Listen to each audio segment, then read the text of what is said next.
এই জয় গোসাই জানে করুণা করিবে ব্রজরাধা কৃষ্ণ সেবা অবশ্য পাইবে। এই জয় গোসাই জানে মই তার দাস তার পদের মোরা পঞ্চগ্রাস বাঞ্ছাকল্পতরুভ্যশ্চ কৃপা সিন্ধুভ্যেব চ পতিতানাং পাবনেভ্যো বৈষ্ণবেভ্যো নমো নমঃ। সকল পিতৃগণেভ্যো নমো নমঃ, মাতৃগণেভ্যো নমো নমঃ, সকল শ্রীগণেভ্যো নমো নমঃ। নারায়ণং নমস্কৃত্যং পঞ্চনাথং দেবীং সরস্বতীং ব্যাসং তদ্জয়মুদীরয়ে। জয় গৌর নিত্যানন্দ জয় দ্বৈত চন্দ্র গদাধর শিবাসাদি গৌরভক্তবৃন্দ। জয় শ্রীকৃষ্ণ চৈতন্য প্রভু নিত্যানন্দ। হরে কৃষ্ণ হরে রাম শ্রী রাধে গোবিন্দ। হরে কৃষ্ণ কৃষ্ণ কৃষ্ণ হরে হরে, হরে রাম রাম রাম হরে হরে। হরে কৃষ্ণ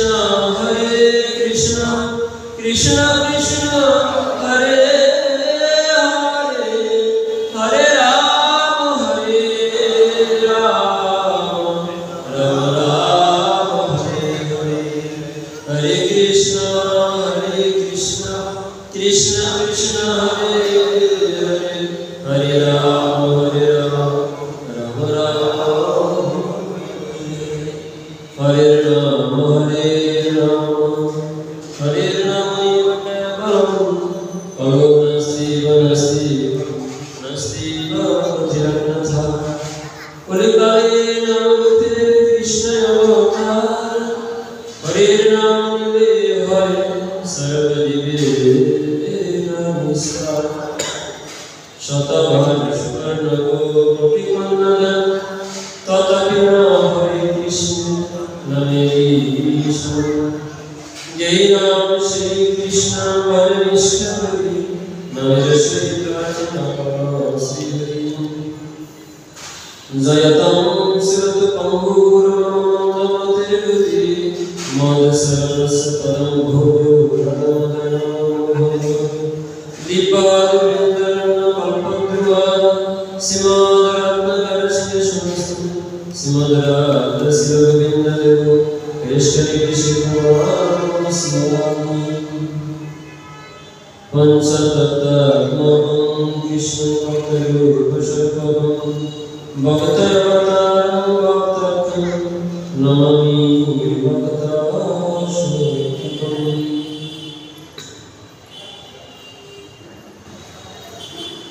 অনন্ত অনন্তকে ব্রহ্মাণ্ডে বিরাজিত অনন্ত বহুগত প্রাণ সুবিশ্বরূপে দিয়েছি জয়নারায়ণী। আজকে এই মহতী ভারতীয় রজনীতে শ্রী শ্রী জগন্নাথ মন্দিরে উপস্থিত সুবিশ্বরূপে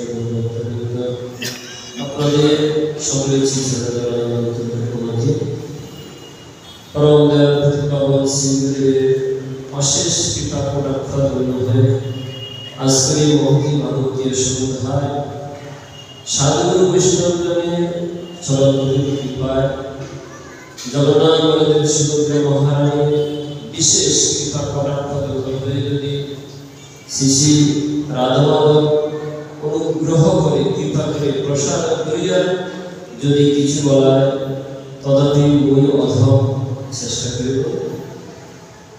জানিতে আমাদের শ্রীপাঠের অন্যতম উদ্দেশ্য প্রধান উদ্দেশ্য হল কি শ্রীপাঠ পাঠ শ্রবণ উদ্দেশ্য। শ্রীপাঠ শ্রবণের মুখ্য উদ্দেশ্য হচ্ছে নিজের অন্তঃকরণকে পরিশুদ্ধ করা। শ্রীপাঠ শ্রবণ করা হয় শুধুমাত্র ভক্তি লাভের উদ্দেশ্য নয়, শুধুমাত্র বিশুদ্ধ ভক্তি লাভের উদ্দেশ্য নয়, আমাদের অন্তঃকরণকে পরিশুদ্ধ করিয়া আমার সমগ্র জীবনটাকে ভক্তিময় পরিপূর্ণ পথে পরিচালিত করা। না হলে এই শ্রীপাঠ শ্রবণ করার কোনো উদ্দেশ্য থাকতে পারে। শ্রীপাঠ শ্রবণের উদ্দেশ্য শুধুমাত্র শ্রবণ করলাম, এরপর ভুলে গেলাম, আবার শ্রবণ করবো, আবার ভুলে যাব, এটা কিন্তু ভুলে গেলে একটি জিনিস বারবার আছে, যেটা ভুলে গেলে সেটা বারবার বলবো, একই কথা বারবার বলবো, নতুন কথা তো আর বলবো। ভগবানের কথা হচ্ছে নিত্য, নগদ থেকে নগদ, যতই শ্রবণ করবেন একই লীলা, যেন নতুন করে আসতে পারে। তো আপনারা যদি ভুলে যান তাহলে কিন্তু আমাদের উদ্দেশ্যে কিন্তু সাফল্য করিতে হবে। তাই শ্রবণ যেমন করতে হবে, মনে রাখতে হবে। জানেন তো প্রথম দিন আমরা যা আলোচনা করেছি, প্রথম দিন থেকে আছে না, বলতেও আছে যদি কিভাবে রাখা যায়। প্রথম যেদিন আমরা শ্রীপাঠ শুরু করেছি সেদিন কি আলোচনা করেছি, অন্তত কিছু মনে আছে, মনে রাখা কার দায়িত্ব? শ্রোতাগণের দায়িত্ব নাকি পাঠকের দায়িত্ব? কার দায়িত্ব? আরে পাঠক তো শুধু বলে যাবে, আমি বাবা পাঠক নই, আমি আপনাদের মতে আপনাদের দাসের আজ্ঞা বাবা। মনে রাখতে হবে। প্রথম দিন আমরা আলোচনা করেছিলাম একাদশী তত্ত্ব। দ্বিতীয় দিন আমরা কি আলোচনা করেছিলাম? শ্রী গুরুদেবের মহিমা নিয়ে, শ্রী গুরুদেবের লক্ষ্য নিয়ে আলোচনা করেছি। তৃতীয় দিন আমরা আলোচনা করেছিলাম কি? তৃতীয় দিনের আমাদের আলোচনার বিষয় ছিল পরমেশ্বর ভগবান শ্রীকৃষ্ণ নিত্যানন্দ। তারপর আমরা আলোচনা করেছিলাম শ্রীমতী লক্ষ্মীদেবী সম্পর্কে, লক্ষ্মী পুজো চলে এসেছিল। তারপর গতকাল আমরা আলোচনা করেছিলাম ভক্ত মহিমা। আজকে আমরা আলোচনা করব যে বিষয়টা আমরা গতকাল আলোচনা করেছিলাম, অনর্বিত শিরাত গুণয়তীর্ণ করো সমর্পয়িত উন্নত উজ্জ্বল সংস্রাব ভক্তিস্যম হরিপুরাণ সুন্দরতি কদম সন্দীপিতম সদরিদয় কমলায় স্নাতু সচিনন্দন অতি পাবন অবতারে সচিনন্দন গুরু। যে পতিত পাবন নামটা কে দিয়েছি? আমরা যে বলি পতিত পাবন নামটা কে দিয়েছি? যখন শিবাশ্রমীতে রানীনাথ শ্রীমন মহাপ্রভু নিমন্ত্রিত হয়েছে, শিবাশ্রম নিমন্ত্রণ করেছিল মহাপ্রভুকে প্রসাদের জন্য। হে সচিনন্দন গৌরহরি, শুধু তুমি না, তোমার সবার সঙ্গে পরিবৃত হয়ে কৃপা করে আমার গৃহে তোমার। মহাপ্রভু গেলেন শিবের সঙ্গে, শিবের বাড়িতে সকল ভক্তগণ সহগিনী কীর্তন চলছে। শিবাস ঠাকুর প্রভুর জন্য নিবেদন করে বলছেন, প্রভু তুমি তো অনেক কীর্তন করছো, এদিন বেলা চলে যায়, প্রসাদ খেতে হবে। মহিলা কীর্তন করছে, প্রভু তুমি কৃপা করে ভোগ মন্দিরে যাও। তো মহাপ্রভু তো ভোগ মন্দিরে গেলেন। ভোগ মন্দিরে পাতা আছে বিচিত্র আসন, তিন আসনে বসে গেল প্রভু তিনজনে। তো তিন আসনে প্রভু বসলেন, শ্রীমৎ মহাপ্রভু, নিত্যানন্দ প্রভু, অদ্বৈত প্রভু। যেহেতু পঞ্চতত্ত্বের অন্যতম শিবাস, তো শিবাসের আঙ্গিনায় মহাপ্রভু ভোগ আছে।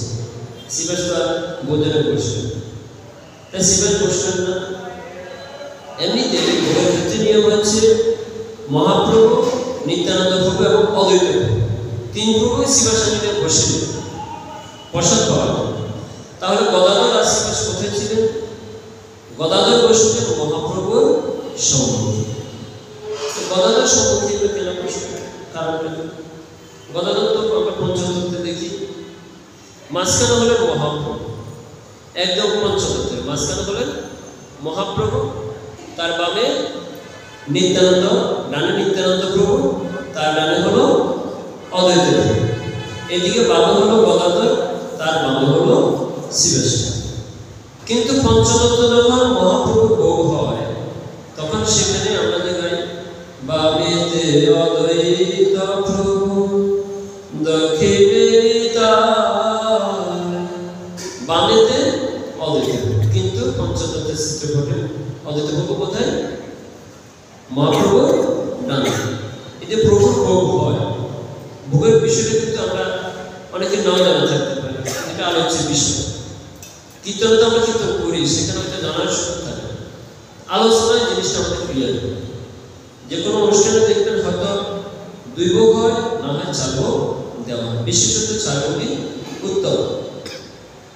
তো 4 ভোগ দেওয়া হয়, তার মধ্যে মহাপ্রভু যে আসনে বসেন তার ডান দিকে কে বসেন? নিতাই, আর বাম দিকে বসেন অদ্বৈত। তো গদাধর শ্রীবাস কোথায় যান? গদাধর পণ্ডিত বসে মহাপ্রভুর সম্মুখে, প্রভুর সম্মুখে বসে মাধবানন্দ, প্রভুর সম্মুখে বসে মাধবানন্দ। মাধবানন্দকে এই গদাধর পণ্ডিত হচ্ছেন মাধবেশ্বর। আচ্ছা, গদাধর মাধব মহাপ্রভুর সম্মুখে কেন? কি কারণ? একটি তত্ত্বকথা।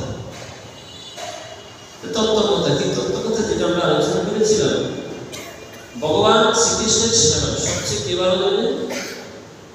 শ্রীমতী রাধা ঠাকুর। রাধারানীর সেবা না দিলে প্রভুর সেবা মনে হয় যেন আনন্দ হয়। নারায়ণের সেবা সবচেয়ে বেশি কে ভালো জানে? লক্ষ্মী জানে। অন্য কেউ কিন্তু এত ভালো সেবা জানে। আর আমার বাবাদের সেবা সবচেয়ে বেশি কে ভালো জানে? আমার মা ঠাকুর। তাই তো? অন্য কেউ সেবা দিতে কিন্তু জানে না। কেন জানে না? কারণ বাবার সাথে মা থাকতে থাকতে বাবা কিভাবে খেলে সন্তুষ্ট হবে, মা অনেক দিনেই কিন্তু সেই শিক্ষাটা অর্জন করে। তাই তো? এখন মহাপ্রভু সেবা হচ্ছে। অন্যান্য দিকে তো ভগবান যখন নারায়ণ ছিলেন তার সেবা করছিল লক্ষ্মী ঠাকুর। আচ্ছা, তিনি রামচন্দ্র রূপে আসলেন, তার সাথে নিয়ে আসলেন মা সীতা ঠাকুরের সেবা করছেন। দাপর থেকে আসলেন, তাও নিয়ে আসলেন কে? রাধা ঠাকুরের। সবই আসলেন। কলিযুগে ছিল লক্ষ্মী ঠাকুরানী আর বিষ্ণুপ্রিয়া। কিন্তু মহাপ্রভু তো যখন গেলেন সেখানে লক্ষ্মীপ্রিয়া বিষ্ণুপ্রিয়া তার কাছে ছিলেন না। কেননা প্রিয়াবর্গ মাতৃবর্গ যারা ছিলেন সবাই আলাদা আলাদা বসতেন।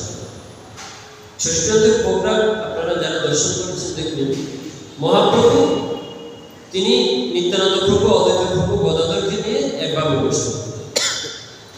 মাতৃবর্গ বসেন একদিকে, প্রিয়বর্গ বসেন একদিকে, ষষ্ঠ মহন্ত বসেন একদিকে, অষ্টপ্রধান মহন্ত একদিকে। প্রত্যেকের স্থান কিন্তু নির্দিষ্ট করা আছে। তো শিবাসানে যখন দিতেন সেখানে কিন্তু লক্ষ্মী ঠাকুরানী কিন্তু আর মহাপ্রভুকে সেবা দিতেন।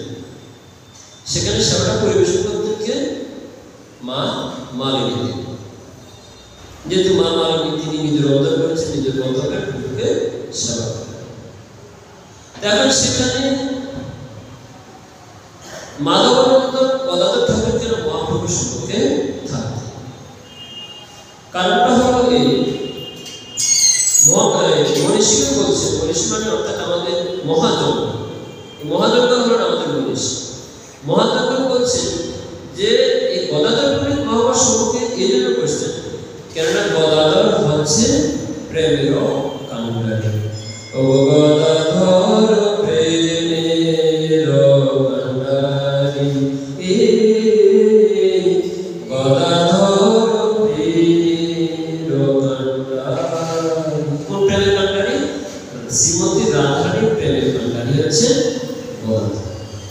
গদাধর দেখতে ভুলেন দেওয়া, আসলে প্রকৃতপক্ষে তিনি প্রকৃত। শ্রীমতী রাধারানী দুটি ভাগে ভাগ হয়ে গেলেন। একটি ভাগ রূপে তিনি রাধারানী রূপে আবির্ভূত হয়েছে। কেন? মহাপ্রভুর সঙ্গে। আচ্ছা, ভালো কথা। তো গদাধর মহাপ্রভুর সম্মুখে থাকবেন কেন? থাকার উদ্দেশ্য হলো মহাপ্রভু যখন সেবা করবেন, যখন তিনি লীলায় থাকবেন, সেক্ষেত্রে রাধারানী থাকবে না, তাহলে কিন্তু তার লীলাটা কিন্তু আনন্দদায়ক হয়। তো মহাপ্রভু যখন ভোজন করেন তখন কিন্তু আনন্দ তিনি থাকেন। তো তিনি আনন্দ লাভ করতে হলে তাকে তো আনন্দদায়ী স্মৃতি আহ্লাদিকের প্রয়োজন আছে। তো গদাধর যেহেতু রাধারানীর অংশভূতা, তাই গদাধর মহাপ্রভুর সম্মুখে বসতেন যেন মহাপ্রভু সারাক্ষণ গদাধরকে দর্শন করে, রাধারানীকে দর্শন করে যে সুখ পেতেন, সে সুখ তিনি গদাধরকে দর্শন করে পেতেন। এই জন্য গদাধর সর্বদা মহাপ্রভুর সম্মুখে বসতেন। মহাপ্রভু গদাধরকে দেখতেন আর তাহার প্রভুর ভাব প্রকৃত করবা। ভোজনে বসিয়া প্রভু বাবারিষ্ট হইল, রাধা কুণ্ডের ভজন লীলা মনেতে পড়িল। এবার প্রভুর মনে উদয় হইল, রাধা কুণ্ডের ভজন লীলা প্রভুর মনে উদয় হইল। এ হল তত্ত্ব। কেন গদাধর মহাপ্রভুর সম্মুখে বসে। তারপর দ্বিতীয়ত হল মহাপ্রভুর নাম পতিত পাবন কি করল। তো মহাপ্রভু সবার সাথে সমবেত আহারে ভোজন করছে। তখন ভোজনকালীন সময়ে মহাপ্রভু তার ভোজন করছেন না, বসেছিলেন সকল ভক্তবৃন্দ। এদিকে সে সেবাকুণ্ডের এক পাশে দাঁড়িয়ে আছে আমার শ্রীবাস ঠাকুর, আর এক পাশে দাঁড়িয়েছে মা মানবী। ভগবানের সেবা, বাবা ভগবানের খাওয়ার অভাব নেই, ভগবানের ভোজনের কোনো প্রয়োজন, তথাপি তিনি ভোজন করেন কেন? ভক্তের যাহা দ্রব্য আমাকে দিন, ভক্ত পুষ্প পরন্ত নিয়ে দেবতা পদচ্ছেদ তদহম ভক্ত অপরিতম অস্নামি, ভক্ত অপরিতম অস্নামি প্রদত্ত। আমি ভক্তির সহিত ভক্তের দ্রব্যটাকে গ্রহণ করি। আমার কোনো কিছু প্রয়োজন নেই, কোনো কিছু অভাব নেই, তথাপি আমি গ্রহণ করি কেন? কেননা ভক্তের প্রীতি সহকারে আমাকে দেয়, আমি গ্রহণ না করে তাই দিলে আমাকে নিতে হবে। তাই শ্রীবাস ঠাকুর এবং মা মানবী আজ সেবাকুণ্ডের এক পাশে দাঁড়িয়ে আছেন, শ্রীবাস ঠাকুরের এক পাশে দাঁড়িয়ে আছেন মা। তখন শুধু তারা দাঁড়িয়ে নিয়ে বলে বস্ত্র দিয়ে মহাপ্রভু ভোজনের সকল দ্রব্য দিলেন, তুলসীও দিলেন, দিয়ে বলছেন প্রভু তোমার সেবার আপনি কিছুই দেন, তুমি কৃপা করে। এদিকে সেবাকুণ্ডের সম্মুখে দাঁড়িয়ে আমার শ্রীবাস পণ্ডিত ময়ানে জলে কেঁদে কেঁদে বলছেন, হে প্রভু এই জগতের লোক দেখো তোমাকে বলে সচিব নন্দন গৌর হয়ে, প্রভু আমি তোমাদের সচিব নন্দন গৌর কেন বলবো না? আমি প্রতিযোগিতাতে তোমার লীলা দর্শন করেছি, কিন্তু এমন দয়াল অবতার আমি কখনো দেখিনি। কেন দেখিনি? তুমি সত্যতে হরিরূপে ছিলে, সবাই দেখতে পাবো। দাপরে তুমি রাম রূপে অবতীর্ণ হয়েছ, তুমি কি করেছ? এবে নানায় অস্ত্র ধরে তুমি নানা অস্ত্র ধরেছ, অসুরকে সংহার করেছ। দাপর যুগে তাও তুমি অস্ত্র করেছ, অসুরকে সংহার করেছ। যে যুগে তুমি অসুরকে সংহার করেছ, সে যুগে সবাইকে ভালোবাসা দিবে। তাহলে প্রতি যুগে যুগে তুমি আবির্ভূত হয়ে সাধুদেরকে রক্ষণা করেছ, অসুরদেরকে বিনাশ করেছ। কিন্তু প্রভু কলিযুগে দিতে পারবে। তুমি বলছো এবে অস্ত্র না ধরিব প্রাণকারে, না মারিব নাম প্রেমে করিব। বাহ, প্রভু তোমার মতে এমন ধন্য অবতার এই যুগের কখনো যুগে কোনো যুগে এরকম ধন্য অবতার আবির্ভূত তাই তো। এমন অবতার যে অসুরকে পর্যন্ত কষ্ট দেয়নি, যাতনা দেয়নি, বধ করেনি, নাম প্রেমকে উদ্ধার। তাই প্রভু তোমার মতো এমন অবতার কোন যুগে তুমি পতিতকে কৃপা করো। যে তোমাকে ভালোবেসেছে তুমি তাকে ভালোবেসেছ, যে তোমার কৃপা লাভ করতে এসেছে তুমি তাকে কৃপা দিয়েছ, নচেত তুমি কাউকে কৃপা দাও। কিন্তু এই কলিযুগে তুমি কি করেছ? যে চায় তাকে দেয়, ওকে যে না চায় তাকে দেয়। আচণ্ডালে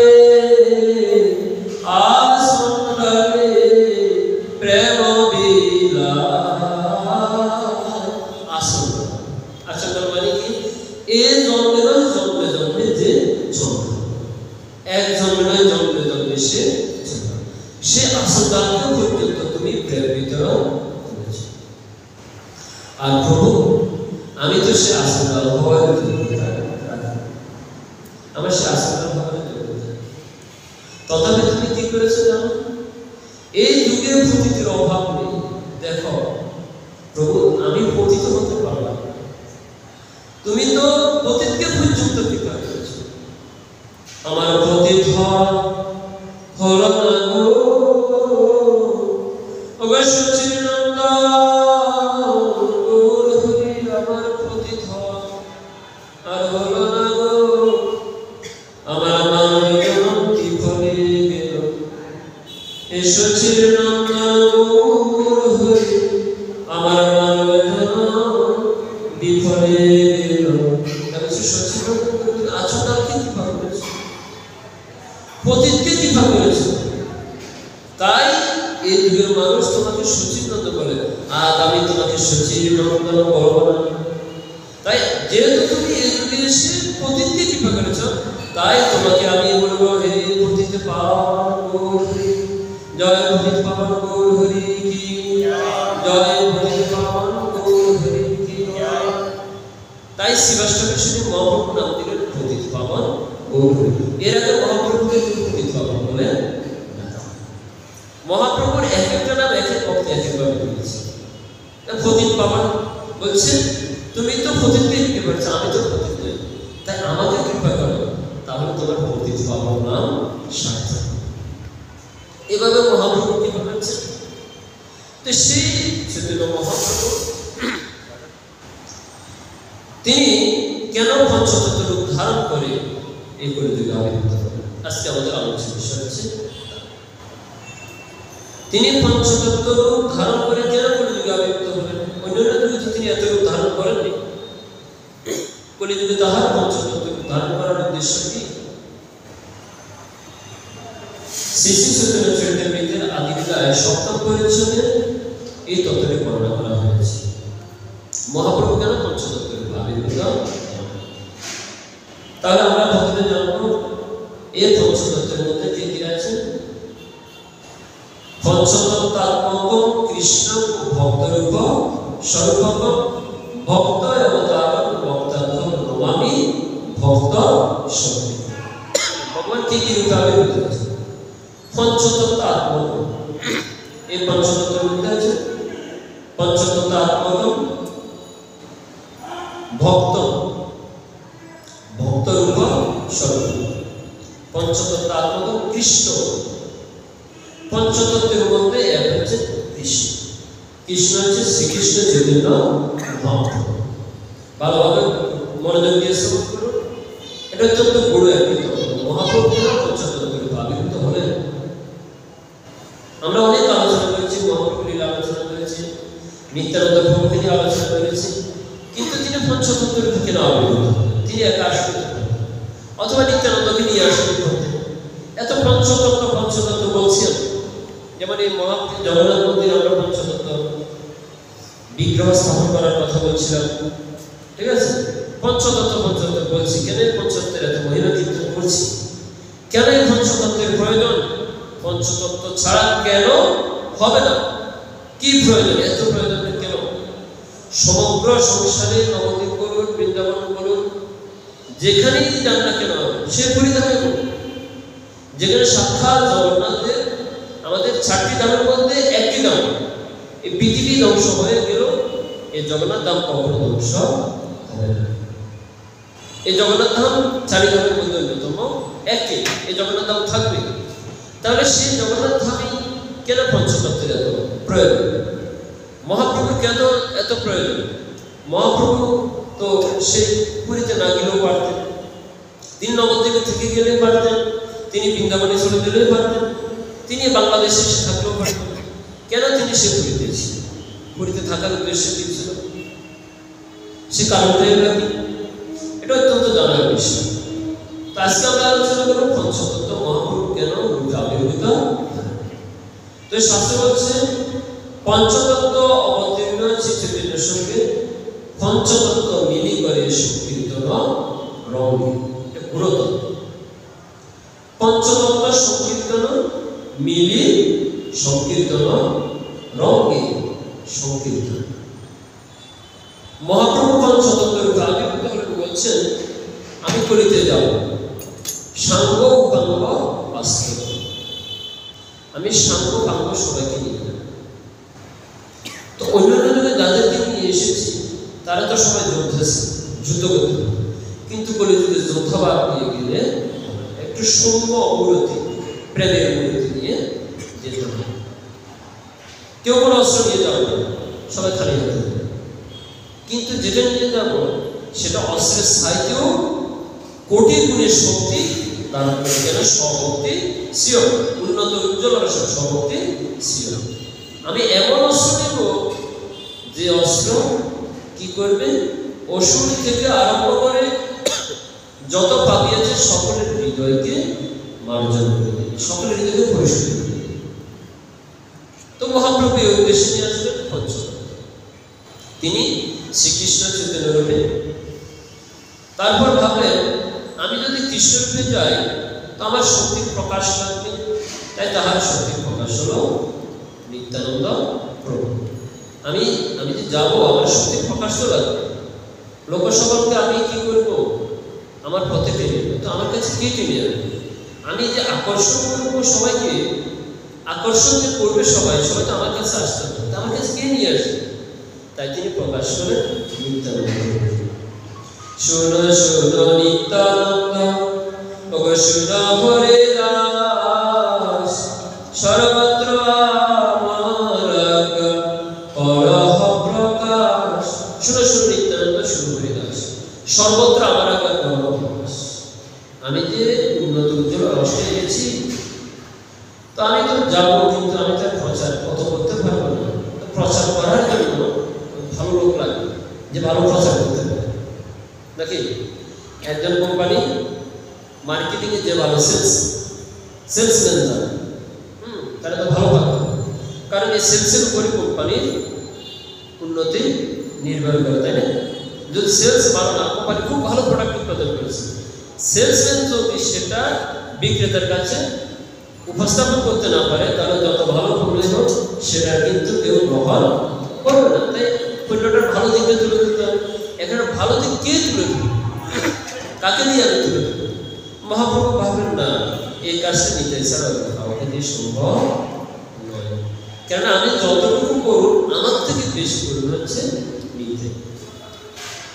লোক তো আমাকে ভগবান রূপে আমার থেকে দূরে থাকে, কিন্তু নিত্যানন্দ সবার সাথে মিশে থাকে।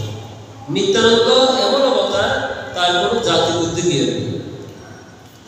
সে যে ব্রাহ্মণ সন্তান না, কি অবদান সন্ন্যাসী, এই জ্ঞানটা তার মধ্যে নেই। তিনি সব আপামর সকল প্রকার ভেদাভেদ ভুলে গিয়ে সকল ভক্তের সাথে মিশে যেতে পারে।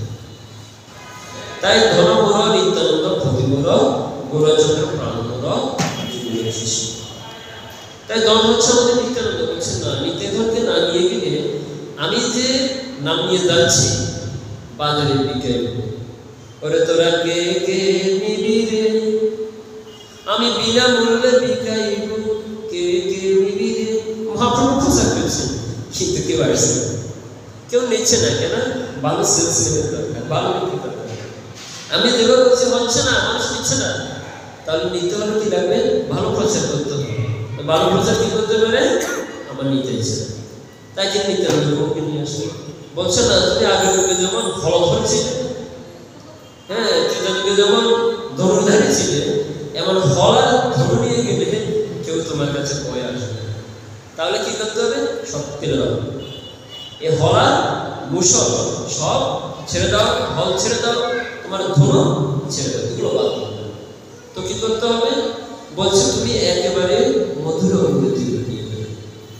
রাধারানীর যে প্রেম, সে প্রেমটাকে তোমার বিতরণ করতে হবে। রাধারানীর প্রেম নিত্যানন্দ প্রভু কিভাবে বিতরণ করবে? তো ঘরের কথা, ঘরের সম্পদ, তাই না? রাধারানীটা হচ্ছে ভগবানের ঘরের সম্পদ, নিজের সম্পদ। তো নিজের সম্পদ নিত্যানন্দ প্রভু কি করে দেবে? তাই তো নিত্যানন্দ প্রভু কি জানেন, কিন্তু নিত্যানন্দটা কি সেটা আগে জানতে হবে। শাস্ত্রে একটি কথা আছে, দেখিতে নিতাই রাধা। নিত্যানন্দ প্রভু দেখতে রাধারানী। তাহলে নিত্যানন্দ প্রভুর সাথে রাধারানীর সাথে কি সম্পর্ক? না, সম্পর্কটা হচ্ছে রাধারানী আর নিত্যানন্দ প্রভু হচ্ছে ভাই বোন। নিত্যানন্দ প্রভু হচ্ছে ব্রজের শ্রীমতী রাধারানীর ভাই শ্রীদামা। রাধারানীর ভ্রাতা হলেন শ্রীদামা। তো সেই শ্রীদামাই হচ্ছে মূলত এই কলিযুগে নিতাই। তো যেহেতু রাধারানী এবং শ্রীদামা ভাই বোন, তো ভাই বোনের চেহারার মধ্যে কি থাকবে? মিল থাকবে। তাই বলছে দেখিতে নিতাই রাধা। রাধারানী আর নিত্যানন্দ প্রভু শ্রীদামা দুজন ভাই বোন রাধা।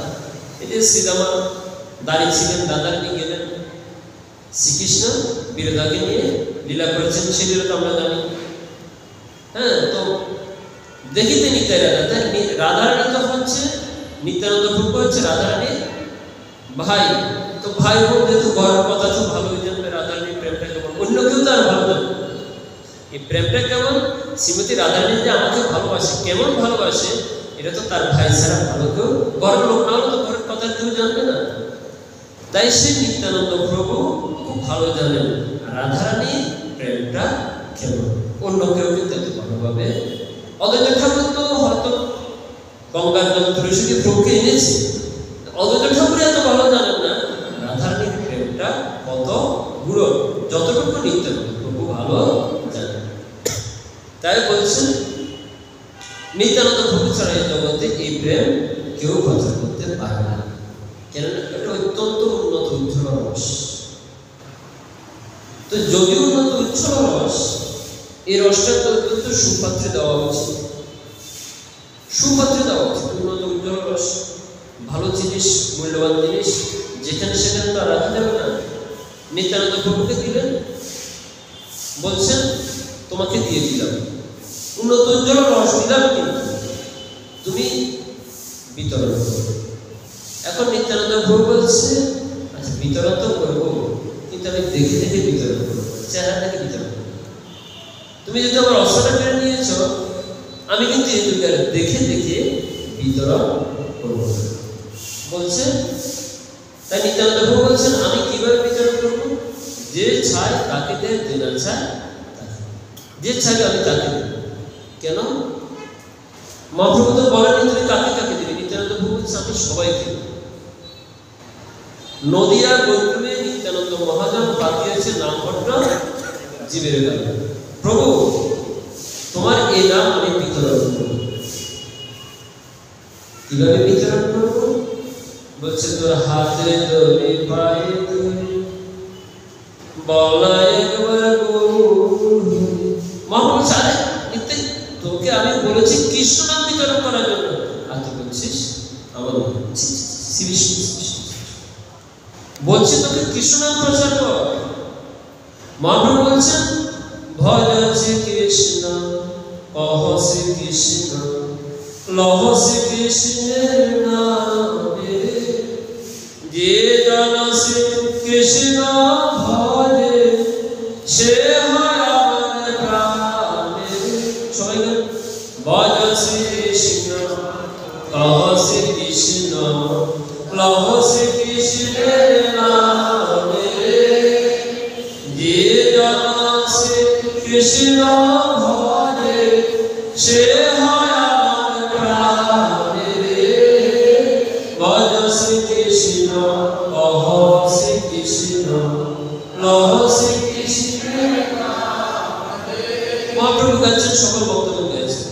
মহাপ্রভু গাইতে গাইতে একটু সামনে গেল, এদিকে নিত্যানন্দ থামো থামো, প্রভুর কথা শুনে গেছে কেন? আরে যে শ্রীকৃষ্ণের কথা বলছে শ্রীকৃষ্ণের তোমরা জানো, আমি বরের খবর আমি জানি, তোমরা জানো। এই কৃষ্ণই হচ্ছে এই মহাপ্রভু, জানো তোমরা? চিনিয়ে দিলাম আমি তোমাদেরকে, চিনে না? এই কৃষ্ণই হচ্ছে আমাদের প্রভু। এখন যে কৃষ্ণ তাহলে ছিল, যে কৃষ্ণ ব্রজে ছিল, আমাদের সম্মুখে কি সেই কৃষ্ণ আছে? আমাদের সম্মুখে হচ্ছে মহাপ্রভুদের। আমরা কৃষ্ণ কৃষ্ণ বলবো কেন? তো নিত্যানন্দ প্রভু বলছে সবাই বলো ভজ গৌরাঙ্গ অহ গৌরাঙ্গ লহ গৌরাঙ্গের নামে যে গৌরাঙ্গ ভজে সে হয় আমার প্রাণে রে। ভজ গৌরাঙ্গ অহ গৌরাঙ্গ লহ গৌরাঙ্গের নামে। এবার কীর্তন চলছে, মহাপ্রভু থামাচ্ছে, নিতাই তুমি ভুল করছো, ভুল করছো। নিত্যানন্দ প্রভু বলছেন আমি ভুল করি আর শুদ্ধ করি এইটাই ঠিক। কেন বিতরণ করবো? তুমি তো আমাকে দায়িত্ব দিয়ে দিয়েছি, এখন যে দায়িত্ব আমি তোমাকে দেবো, দায়িত্ব যেহেতু দিয়েছি আমি যেভাবে করবো সেভাবেই তোমাকে মেনে নিতে হবে। তুমি কোনো কথা বলবে না। অন্যান্য যুগে তুমি আমার উপর অনেক খবরদারি করেছো, এই যুগে তোমার কোনো খবরদারি হবে না। আমি যেভাবে করবো ঠিক সেভাবে তোমাকে মেনে চলতে হবে। সত্যি নিত্যানন্দ প্রভু যেমন সেটা প্রভু তোমাকে আমি বৃন্দাবনে যেতে দেব না, যেতে দেন। বলছেন তো আমি যাবো ঠিক তাই, তাই তিনি বৃন্দাবনে যেতে দেন। বলছে তুমি কোথায় যাবে সেটা আমি নির্দেশ না করবো। মাকে নিয়ে আসবে, মা বললেন যে দেখো তুমি যদি বৃন্দাবনে ছেড়ে দাও তোমার খোঁজ খবর অত করে আমি নিতে পারবো না। দেখো নি ভাই তুমি সন্ন্যাস নিয়েছো ভালো, তুমি যদি বৃন্দাবনে যাও আমার তো আর কেউ রইল না। তোমার বড় ভ্রাতা জ্যেষ্ঠ ভ্রাতা বিশ্ব সেও চলে গেল, তোমার বাবাও চলে গেল, তো ঘরে আমি কাকে নিয়ে থাকবো? আমার হৃদয়ের ব্যথা আমি কাকে দিয়ে নিবারণ করবো? তাই তুমি যদি দূরে চলে যাও তাহলে আমি তো আর প্রাণে বাঁচব না। তাই যেহেতু সন্ন্যাস নিয়েছো তুমি বাড়িতেও থাকবে না, এখানেও থাকবে না, তাই তুমি বেশি দূরে যাবে না, তুমি নীলাচলে থাকবে। কেন নীলাচলে? কেননা প্রতি বছর ভক্তগণ নীলাচলে জগন্নাথ দর্শনে যায়। তো নীলাচল আর নবদ্বীপ অত বেশি দূরে নয়, প্রত্যহ এখান থেকে ভক্তগণ জগন্নাথ দর্শনে যায়, আবার অনেকে আসে। তাই আমি সকলের কাছ থেকে তোমার সংকটটা নিতে পারবো তুমি কেমন আছো। এই জন্য মহাপ্রভু নীলাচলে তিনি বৃন্দাবনে যান। তাই মহাপ্রভু নিত্যানন্দ প্রভুকে নিয়ে আসলেন, অদ্বৈত প্রভুকে কেন নিয়ে আসলেন? ভক্ত অবতার। কেননা ভগবান যখনই আবির্ভূত হন তখন অবতারগণকে তিনি নিয়ে আসেন। স্বয়ং ভগবান যেখানে যে আবির্ভূত হন অন্যান্য সকল অবতার তাতে আসি মিলি, অন্যান্য সকল অবতারগণকে নিয়ে আসেন। কেন? সেই অবতারগণের আসার মুখ্য উদ্দেশ্য হলো ভগবান যে প্রতি যুগে যুগে আবির্ভূত হন এটা জগৎকে শিখাতে হবে, জানাতে হবে ভগবানের অবতারটা কি, এবং জগৎবাসীকে সেই ভক্তির শিক্ষাটা দিতে হবে। শান্তিপুরের বুড়ামালি অদ্বৈত বাগানখালি করিয়া আনিল এক চারা, সেই চারা হাতে দিয়া নিতাই মালিনে পাইয়া সাবধানে রহিতে হইল না। এই যে তিনি অবতার হয়ে এসেছেন তার আসার মুখ্য উদ্দেশ্য কি? অর্থাৎ অদ্বৈত ঠাকুর হচ্ছেন অংশ অবতার। অংশ অবতার কি করলেন? পূর্ণ অবতারকে আনয়ন করিলেন। পূর্ণ অবতারকে আমার শ্রীমন মহাপ্রভু। তাই মনীষীগণ বলছেন অবতার সার গোড়ায় অবতার কেননা ভজিনি তারে করি নিরেবাস গেল না বিয়াস আপন কর্ম। সকল অবতারের সার বস্তু হচ্ছে আমার শ্রীমন মহাপ্রভু। তাই অদ্বৈত ঠাকুর আগে আসলেন, এসে তিনি দেখলেন যে কলির দিনের অবস্থা তো ভালো নয়। তখন কলির প্রারম্ভ মাত্র, এখন তো 5,000 5,500 বছরের মতো প্রায় গত হয়ে গিয়েছে কলির। তিনি ভাবলেন যে আমি যদি পূর্ণ অবতারকে না আনি তাহলে এই কলির যুগের উদ্ধার হবে না। তাই মহাপ্রভু অবতারগণকে পাঠালেন যে অবতার ছাড়া কখনো আমার সেখানে আনন্দ হবে না। তাই তিনি অবতারগণকে নিয়ে আসলেন। আর বলছেন আমি যে প্রেমের বিতরণ করবো সেই প্রেমের শক্তিটা আমি কোথা থেকে পাবো? তাই তিনি প্রেমের শক্তির রূপে পাঠালেন গদাধর। এবং বলছেন তো আমি যে ভগবান রূপে যাব তো গেলে তো আর হবে না, আমাকে কিভাবে সেবা পূজা করতে হবে সেটাও তো শিক্ষা দেওয়া হয়। তাই তিনি কি বলেন? সাথে ভক্তকে নিয়ে আসলেন। শ্রীবাস ঠাকুর হলেন ভক্ত। তাই তিনি ভক্ত নিয়ে আসলেন, ভক্তি নিয়ে আসলেন, ভক্তির ঠাকুরানী গদাধরকে নিয়ে আসলেন। তাহার অবতারকে নিয়ে আসবেন এবং তিনি তাহার শক্তিকে নিয়ে আসবেন। আর সাক্ষাৎ তিনি কি রূপে আসবেন? তিনি বলছেন আমি এই কলিযুগে ভগবান রূপে যাব, ভক্ত রূপে যাব। আমি কলিযুগে কি রূপে যাব? ভক্ত রূপে যাব। যদিও আমার ভক্ত থাকবে তথাপি আমি ভক্ত রূপে যাব। কেননা আমি যদি ভক্ত রূপে যাই তাহলে আমি কিভাবে ভগবানকে রাখিব, কিভাবে চিন্তা করিব, জগৎকে আমি সেই শিক্ষাটা দেব। তাই তিনি ভক্ত রূপে আবির্ভূত। যদিও তিনি ভগবান, যদিও তিনি সাক্ষাৎ সরস্বতীপূর্ণ ভগবান, তথাপি তিনি ভক্ত রূপে আবির্ভূত হন। তাই মহাপ্রভু এই পঞ্চতত্ত্ব রূপে কলিযুগে আবির্ভূত হলেন। এই জন্য উদ্দেশ্য হচ্ছে কি? সংকীর্তন প্রচার করবে। এক আষ্টতার সংকীর্তন হবে না, একা কীর্তন করে সংকীর্তন হবে? একজনে বসে কীর্তন করে তো সংকীর্তন করে মনে হবে না।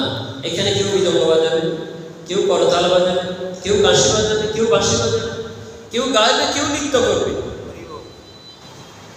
এক একটা করবে। তারপরে কি হবে? সংকীর্তনটা হবে। তাহলে কিন্তু সংকীর্তন তো এখন ঘরে ঘরে আমি গিয়ে হবে। তো সংকীর্তনটা তো শিক্ষা দিতে হবে। আচ্ছা মনে করেন এখানে আজকে খুব সুন্দর কীর্তন, তো যিনি কীর্তন করতে আসবেন তিনি পাবেন সেখানে গেলে আমি একজন মৃদঙ্গ বাদক খুঁজে নেব, একজন চুড়ি বাদক খুঁজে নেব। আচ্ছা নিলেন, কষ্ট করে অনেক প্রকার করবে। উনি যে কীর্তনটা করবে কীর্তনটাকে সুন্দর হবে না। যিনি মৃদঙ্গ বাদক তার সাথে সেটি নাও হতে পারে, যিনি চুড়ি বাদক তার সাথে মিলতে নাও পারে। তো বলছে আমি যে যাবো, একা একা নাচবো, গাইবো, আনন্দ তো হবে। তো আমি সেখান থেকে গিয়ে যদি খুঁজে নিই তো সে যদি আমার সাথে তালে তাল মিলাতে না পারে, তাই কি করতে হবে? আমি এখান থেকে বন্দোবস্ত করে নিয়ে যেতে হবে। একজন কীর্তনী যেমন কীর্তন করতে আসে, ওনার মৃদঙ্গ বাদক, তবলা বাদক, পিয়ানো বাদক সব আগের থেকে সেটিং করা থাকে, তারপর তিনি কীর্তনটা পরিবেশন করেন। যেমন আমাদের উপমহাদেশের সমগ্র বিশ্বে বর্তমানে কীর্তন সম্রাটকে সুমন ভট্টাচার্য, অতি অদ্ভুত এবং নিখুঁত লীলা কীর্তন করেন। আপনারা শুনেছেন কিনা আমি জানি না, সুমন ভট্টাচার্যের কীর্তন শুনবেন, উনি যাহা কীর্তন করবে একেবারে হৃদয়ে গেছে। যে শ্লোকটা বলবে সেই শ্লোকটা প্রত্যেকটা অক্ষরে অক্ষরে আপনাদের বুঝিয়ে দেবে। যে পদটা বলবে কীর্তনের সে আক্ষরটাকে অক্ষর অক্ষরে বুঝিয়ে দেবে। এবং সেই লীলাটা কোন স্থানে মহাপ্রভু করেছেন, এই লীলাটা কেন মহাপ্রভু করেছেন, তিনি সবিস্তারে সুন্দর ব্যাখ্যা শুনবেন। আপনি যদি ওই লীলাটা একবার শ্রবণ করেন দীর্ঘদিন আপনার মনে হৃদয়ে গেঁথে থাকবে। এটা বলবেন সুমন ভট্টাচার্য কীর্তন করেছিল, দেখবেন ওনার এখানে সেটিং করা থাকে, কে মৃদঙ্গ বাজাবে, কে বাঁশি বাজাবে, কে দোহারি থাকবে, সব সেটিং। তো মহাপ্রভু ভাবলেন আমি যাবো করে ওই জন্য তার কীর্তন করিনি, একা একা যুদ্ধ করে সব শেষ করে দিয়েছি। এবার তো যুদ্ধ করবো না, কি করবো? নাম প্রচার করবো। তো কোম্পানি যদি পণ্য নিয়ে বসে থাকে, সেলসম্যান তো লাগবে, প্রচার করার জন্য লোক লাগবে, একা একা তো আর হবে না। তিনি নিজে পণ্য উৎপাদন করবেন, নিজে বিক্রয় করবেন, নিজে প্রচার করবেন, এ তো হতে পারে। তাই এখানে কি করতে? বড় একটা টিম নিয়ে যেতে হবে, শক্ত টিম নিয়ে। তো শক্ত টিম যাকে তাকে নিয়ে গেলে হবে না, স্পেশাল লোক নিয়ে যেতে হবে। তাই মহাপ্রভু একেবারে পঞ্চতত্ত্ব অর্থাৎ 5টি রূপ ধারণ করে। এই পঞ্চতত্ত্ব কিন্তু আলাদা কেউ নয়, শাস্ত্র বলছে পঞ্চতত্ত্ব এক বস্তু নাহি কিছু ভেদ। আমরা তো বলতে পারি তিনি 5 রূপে আবির্ভূত হয়েছেন, কেউ বড় কেউ ছোট না। এই পঞ্চতত্ত্ব মূলত এক বস্তু। শাস্ত্র বলছে পঞ্চতত্ত্ব এক বস্তু নাহি কিছু ভেদ, রস আস্বাদ দিতে তবু বিবিধ রস আস্বাদন করা। তিনি বিভিন্ন রূপে প্রকাশ হয়েছেন। অর্থাৎ যে শ্রীবাস ঠাকুর তিনি মহাপ্রভু, তিনি অবতার রূপে আবির্ভূত হয়েছেন। নিত্যানন্দ প্রভু তাও মহাপ্রভু, তিনি নিজের স্বয়ং প্রকাশ রূপে আবির্ভূত হয়েছেন। অদ্বৈত ঠাকুর তিনি অবতার রূপে প্রকাশিত হয়েছেন, গদাধর তাহার শক্তি রূপে প্রকাশিত হয়েছে, তাই না? তিনি 5টি রূপ ধারণ করে 5টি রূপে প্রকাশিত হয়ে কলিযুগে আবির্ভূত হয়েছেন। উদ্দেশ্য কি? নাম সংকীর্তন প্রচার। পূর্ণ টিম নিয়ে এসে মহাপ্রভু কি করেছিলেন? নাম প্রচার করেছেন।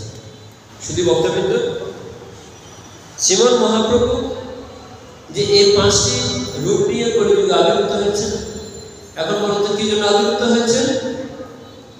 নাম সংকীর্তন জগৎ জীবকে শিখাবে।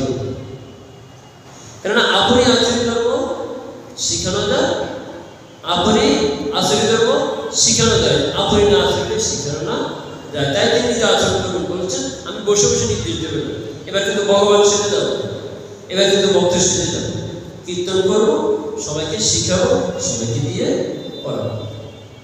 তাই মহাপ্রভু এই পঞ্চতত্ত্বের কলিযুগে আবির্ভূত হলেন।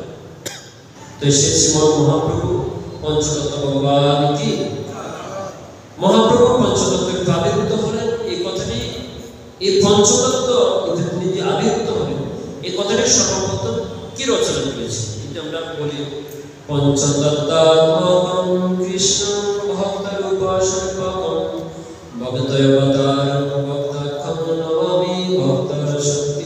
এই কথাটি কে বলেছে? এই শ্লোকটি কে রচনা করেছে?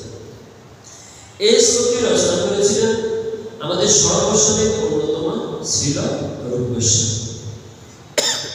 রূপ গোস্বামী তাহার করচার মধ্যে, অর্থাৎ হেড নোট, করচা মানে হচ্ছে হস্তলিখিত নোট।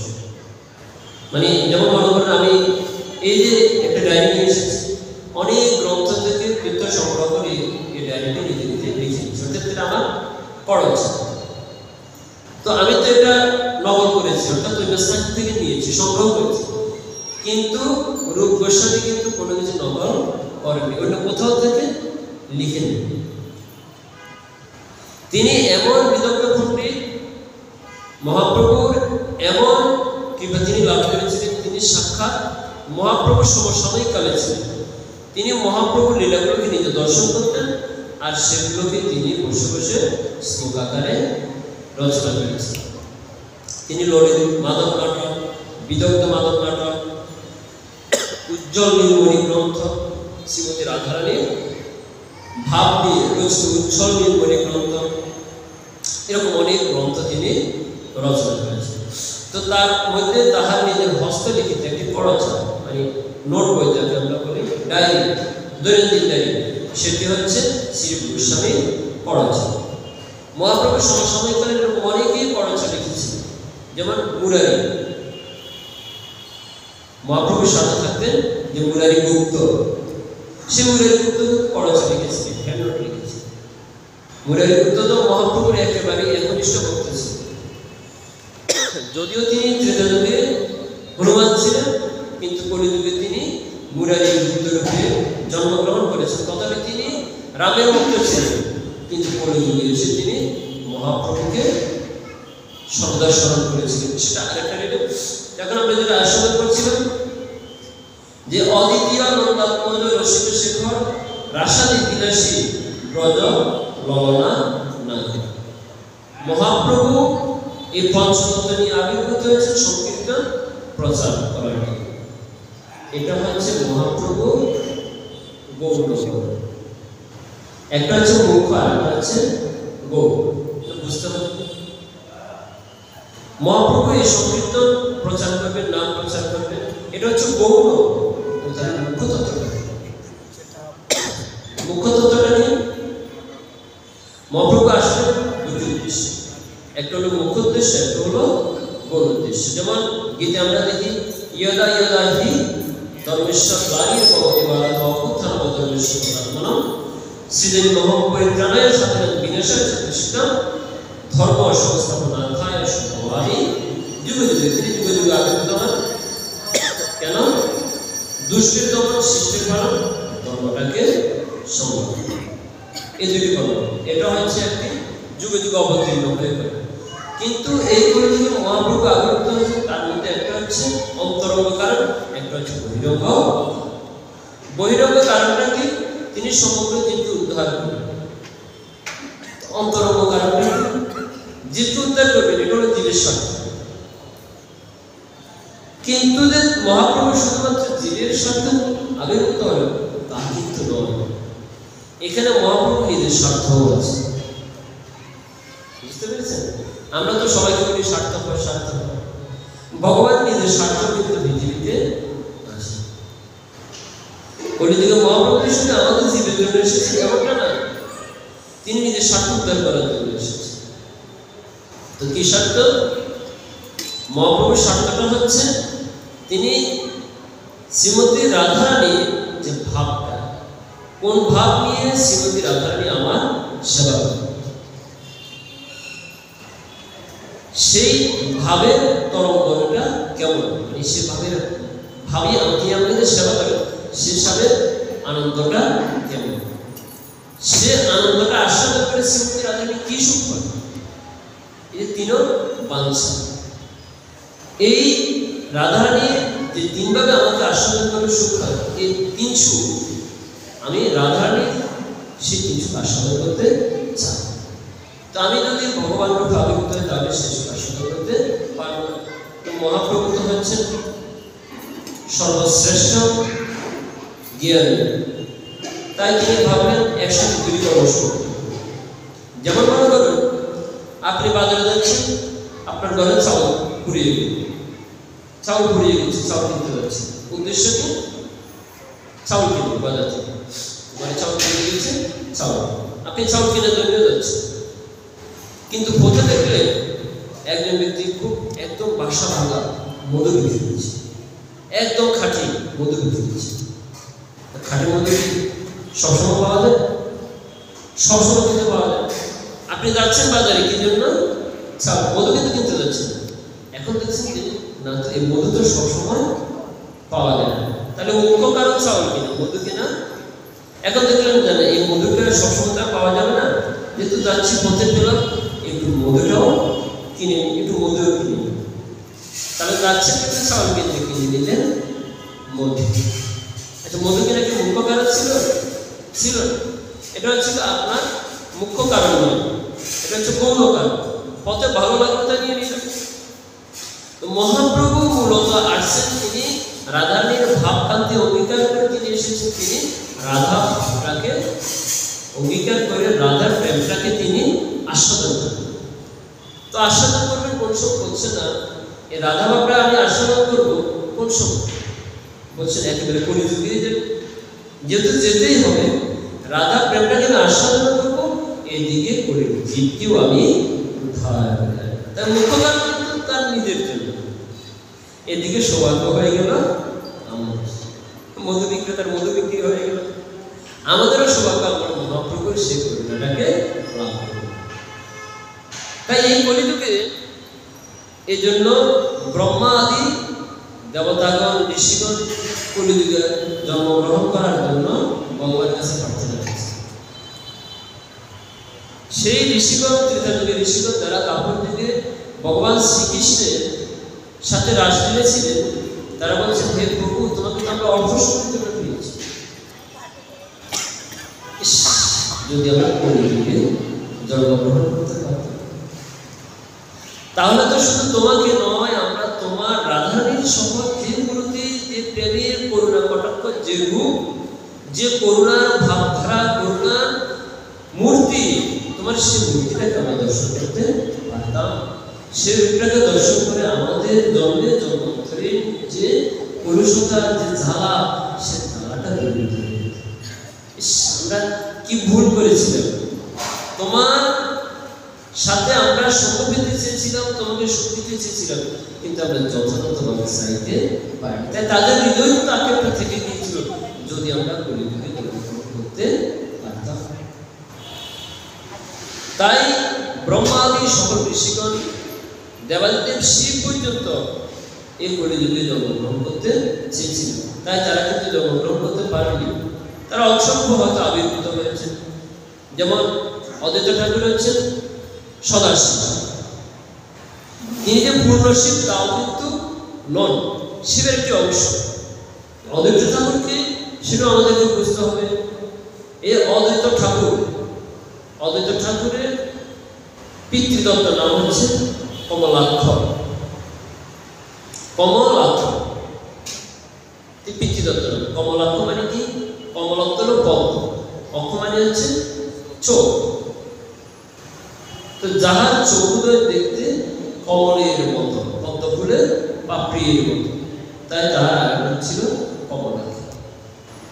এই অদ্বৈত ঠাকুরের আরেক নাম ছিল কৃষ্ণ। অদ্বৈত ঠাকুর কালো ছিল, এত গৌরবর্ণ ছিল, তিনি একটু কালো ছিল, তাই তার আরেক নাম হচ্ছে কৃষ্ণ।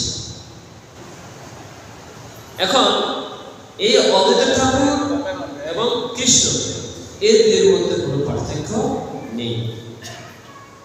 কৃষ্ণ এবং মহাপ্রভু, এই কৃষ্ণ মানে অদ্বৈত ঠাকুর এবং মহাপ্রভুতে কোনো পার্থক্য নেই, একই বস্তু। তাই তার নাম হচ্ছে অদ্বৈত, কোনো দুই নয়, একই। তাই অদ্বৈত ঠাকুরকে কেউ যদি মহাপ্রভু থেকে আলাদা মনে করে তাহলে সেটা হবে আমাদের নাম অপরাধ। কি অপরাধ? নাম অপরাধ। ভগবানের সাথে কখনো অদ্বৈত ঠাকুরকে আলাদা করে দেখতে নেই। যেমন দেবাদেব শিবকে ভগবানের থেকে আলাদা মনে করতে নেই, আবার ভগবানও মনে করা যাবে না। ভগবানও মনে করা যাবে না, ভগবান থেকে আলাদাও মনে করা যাবে না। আচ্ছা, যেমন মনে করুন আমার পূর্ণ দেহ, যদি হাতটা কেটে ফেলে দিলাম, এই হাতের কোনো মূল্য থাকবে? কোনো মূল্য থাকবে। তাহলে হাতটা যদি দেহ থেকে আলাদা হয়ে যায় এটার কোনো মূল্য, যতক্ষণ হাতটা দেহের সাথে সম্পৃক্ত থাকবে ততক্ষণ এই হাতটা কি দেহের একটি অঙ্গ, তাই না? তো ঠিক ব্রহ্মা, শিব এর সব হচ্ছে ভগবানের এক একটা অঙ্গ, আলাদা করা যাবে। আলাদা করলে তাহার আর কোনো অর্থ খুঁজে পাওয়া যাবে। আবার এই হাতটা কি পুরো দেহ? হাতটাকে পুরো দেহ বলা যাবে না, আবার আলাদাও ভাবা বিষয়টাই ঠিক এরকম। এই জন্য বলছে সাঙ্গ পাঙ্গাস্ত্র পার্শ্বদ, তিনি সাঙ্গ পাঙ্গ নিয়ে কলিযুগে আবির্ভূত হয়েছেন। তো সেই সাঙ্গ পাঙ্গকে মহাপ্রভু থেকে আলাদা করে দেখা যাবে না, সবই মহাপ্রভুর এক একটা। তাই পঞ্চতত্ত্ব সাক্ষাৎ মহাপ্রভুর পূর্ণ, তাই কাউকে আলাদা করে দেখা যাবে। তাই এই পঞ্চতত্ত্ব যেহেতু কলির জীবের জন্য নাম নিয়ে এসেছে, কল সংকীর্তন বিতরণ, এই কলিযুগের সংকীর্তনের পিতা হচ্ছে কে? আমার শ্রীমন মহাপ্রভু এবং নিত্যানন্দ প্রভু। আদানুরোপিত পুজো কনকবদাত সংকীর্তনের ভিতরে কমলায়ত আকশো বিশ্বকর নিজকর যুগধর্ম পালো বন্দে জগৎ প্রিয় করো করুণা অবতার। তাই তিনি আদানুরোপিত পুজো, আদানুরোপিত মানে কি? যাহার হস্তদ্বয় জানু পর্যন্ত প্রভৃত। জানু মানে কি? আমাদের যে হাঁটু, যে গিরা, হাঁটুটা হাঁটু পর্যন্ত প্রভৃত, হাঁটু পর্যন্ত প্রভৃত। আচ্ছা বলুন তো, আমাদের দুই হস্ত কি হাঁটু পর্যন্ত প্রভৃত? একটু দাঁড়িয়ে দেখবেন তো, মাঝখানে যে আমাদের জানুর পরে যে পায়ের গ্রন্থিটা বা গিরাটা এই পর্যন্ত কারো হাঁটটা কিন্তু যায় না। কেন যায় না? কেননা স্বয়ং ভগবানের একটা বিশেষ গুণ আছে, একটা বিশেষ গুণ আছে, সেটা হচ্ছে ভগবান তাহার জানু পর্যন্ত হাত লম্বিত হয়, যেটা অন্য কোনো সাধারণ মানুষের হবে না। যে কেউ নিজেকে ভগবান বলে দাবি করতে পারবে না। আজ আমি লম্বিত বুঝু, যাহার হস্ত দুটি জানু পর্যন্ত লম্বিত। ভগবানের আসল কিছু স্পেশালিটি আছে, তিনি এমন এমন কর্ম করবেন যেটা সাধারণ মানুষ করবে। এই পৃথিবীতে অনেক বড় বড় বৈজ্ঞানিক যন্ত্র আবিষ্কার হয়েছে, এত বিশাল গিরিধারীর মতো ধর্ম ধারণ করে রাখার মতো কোনো যন্ত্র কি আবিষ্কার হয়েছে? ভগবান বলছেন যে কলিযুগে আমি যাবো, কেননা কলিযুগ হচ্ছে বিজ্ঞানের, কলিযুগটা হচ্ছে বিজ্ঞানের ভবিষ্যতের উপরে খুব সুন্দর বর্ণনা করা আছে যে কোন সময় বিজ্ঞানের প্রাদুর্ভাব বেশি হবে, বিজ্ঞানের প্রভাবটা কখন বেশি হবে সে বিষয়ে বর্ণনা করা আছে। যে যখন মহাপ্রভু আবির্ভূত হবেন, সকল সপার্ষদ নিয়ে তিনি নাম প্রচার করবেন, তারপর মহাপ্রভু অপ্রকট হয়ে চলে যাবেন, তারপর বিজ্ঞানের প্রচার। বিজ্ঞান কত বছর আগে থেকে বিজ্ঞানের প্রচার এবং প্রসার? আজ থেকে 10,000 বছর বিজ্ঞানের সে প্রচার প্রসার ছিল না। বিজ্ঞানের প্রচার প্রসার বেশি দিন হয়নি। এই কলিযুগে মানুষ বিজ্ঞানের প্রচারের কারণে ধর্মান্ধ হয়ে গেল, ধর্মটাকে জানবে না, ভগবানকে ভুলে যাবে। কেননা মানুষ সাক্ষাৎ যাহার থেকে লাভ হয় সেটাকে বিশ্বাস, যেখান থেকে মানুষ সাময়িক সুবিধা পায় মানুষ সেটাকেই বিশ্বাস করে। তাই বিজ্ঞানের কারণে মানুষ অন্ধ হয়ে যাবে, মানুষ অনেক বেশি সুখী হবে। বিজ্ঞান মানুষকে অপ্রতুল সুখ দিয়ে দিবে, হাতের মুঠোয় সে সব কিছু পেয়ে যাবে, ক্রমান্বয়ে ভক্তি তার কাছ থেকে তিরস্কৃত হবে। কারণ সেটাও হচ্ছে কলির একটি বিশেষ কথা। যত বেশি আমরা বিজ্ঞানের দিকে যাচ্ছি তত বেশি আমরা অলস হয়ে যাচ্ছি। আর যত বেশি অলস হচ্ছি তত রোগ আমাদেরকে কুড়ে কুড়ে খাচ্ছে। আর মানুষ যত বেশি পরিশ্রমী হচ্ছে তত সে সুখী থাকছে, ভালো থাকছে, তাই না? তো এই কলিযুগের বিজ্ঞান আমাদের কাছে যতটুকু আশীর্বাদ আমরা মনে করছি, একটু ভালোভাবে চিন্তা করে দেখুন এই আশীর্বাদের সাথে অভিশাপের দিকটা দিন দিন বেশি চলে আসছে। একটু ভালোভাবে মনোযোগ দিয়ে দেখুন, একটু ভালোভাবে চিন্তা করে দেখুন, আশীর্বাদের সাথে অভিশাপটা বেশি হয়ে যাচ্ছে। আগে দেখুন, কোনো ছেলে কোনো মেয়ে পাতিত্ব দোষ, অর্থাৎ কোনো নারীর সংস্পর্শে যেত কম। এখন তার হাতে যে মোবাইলটা আছে, এই মোবাইলের সে ইচ্ছা করলে যা খুশি তা চাই, তাহলে তার চোখটা নষ্ট হচ্ছে, ভ্রষ্ট বুদ্ধি হচ্ছে, চিন্তা চেতনা নষ্ট হয়ে যাচ্ছে।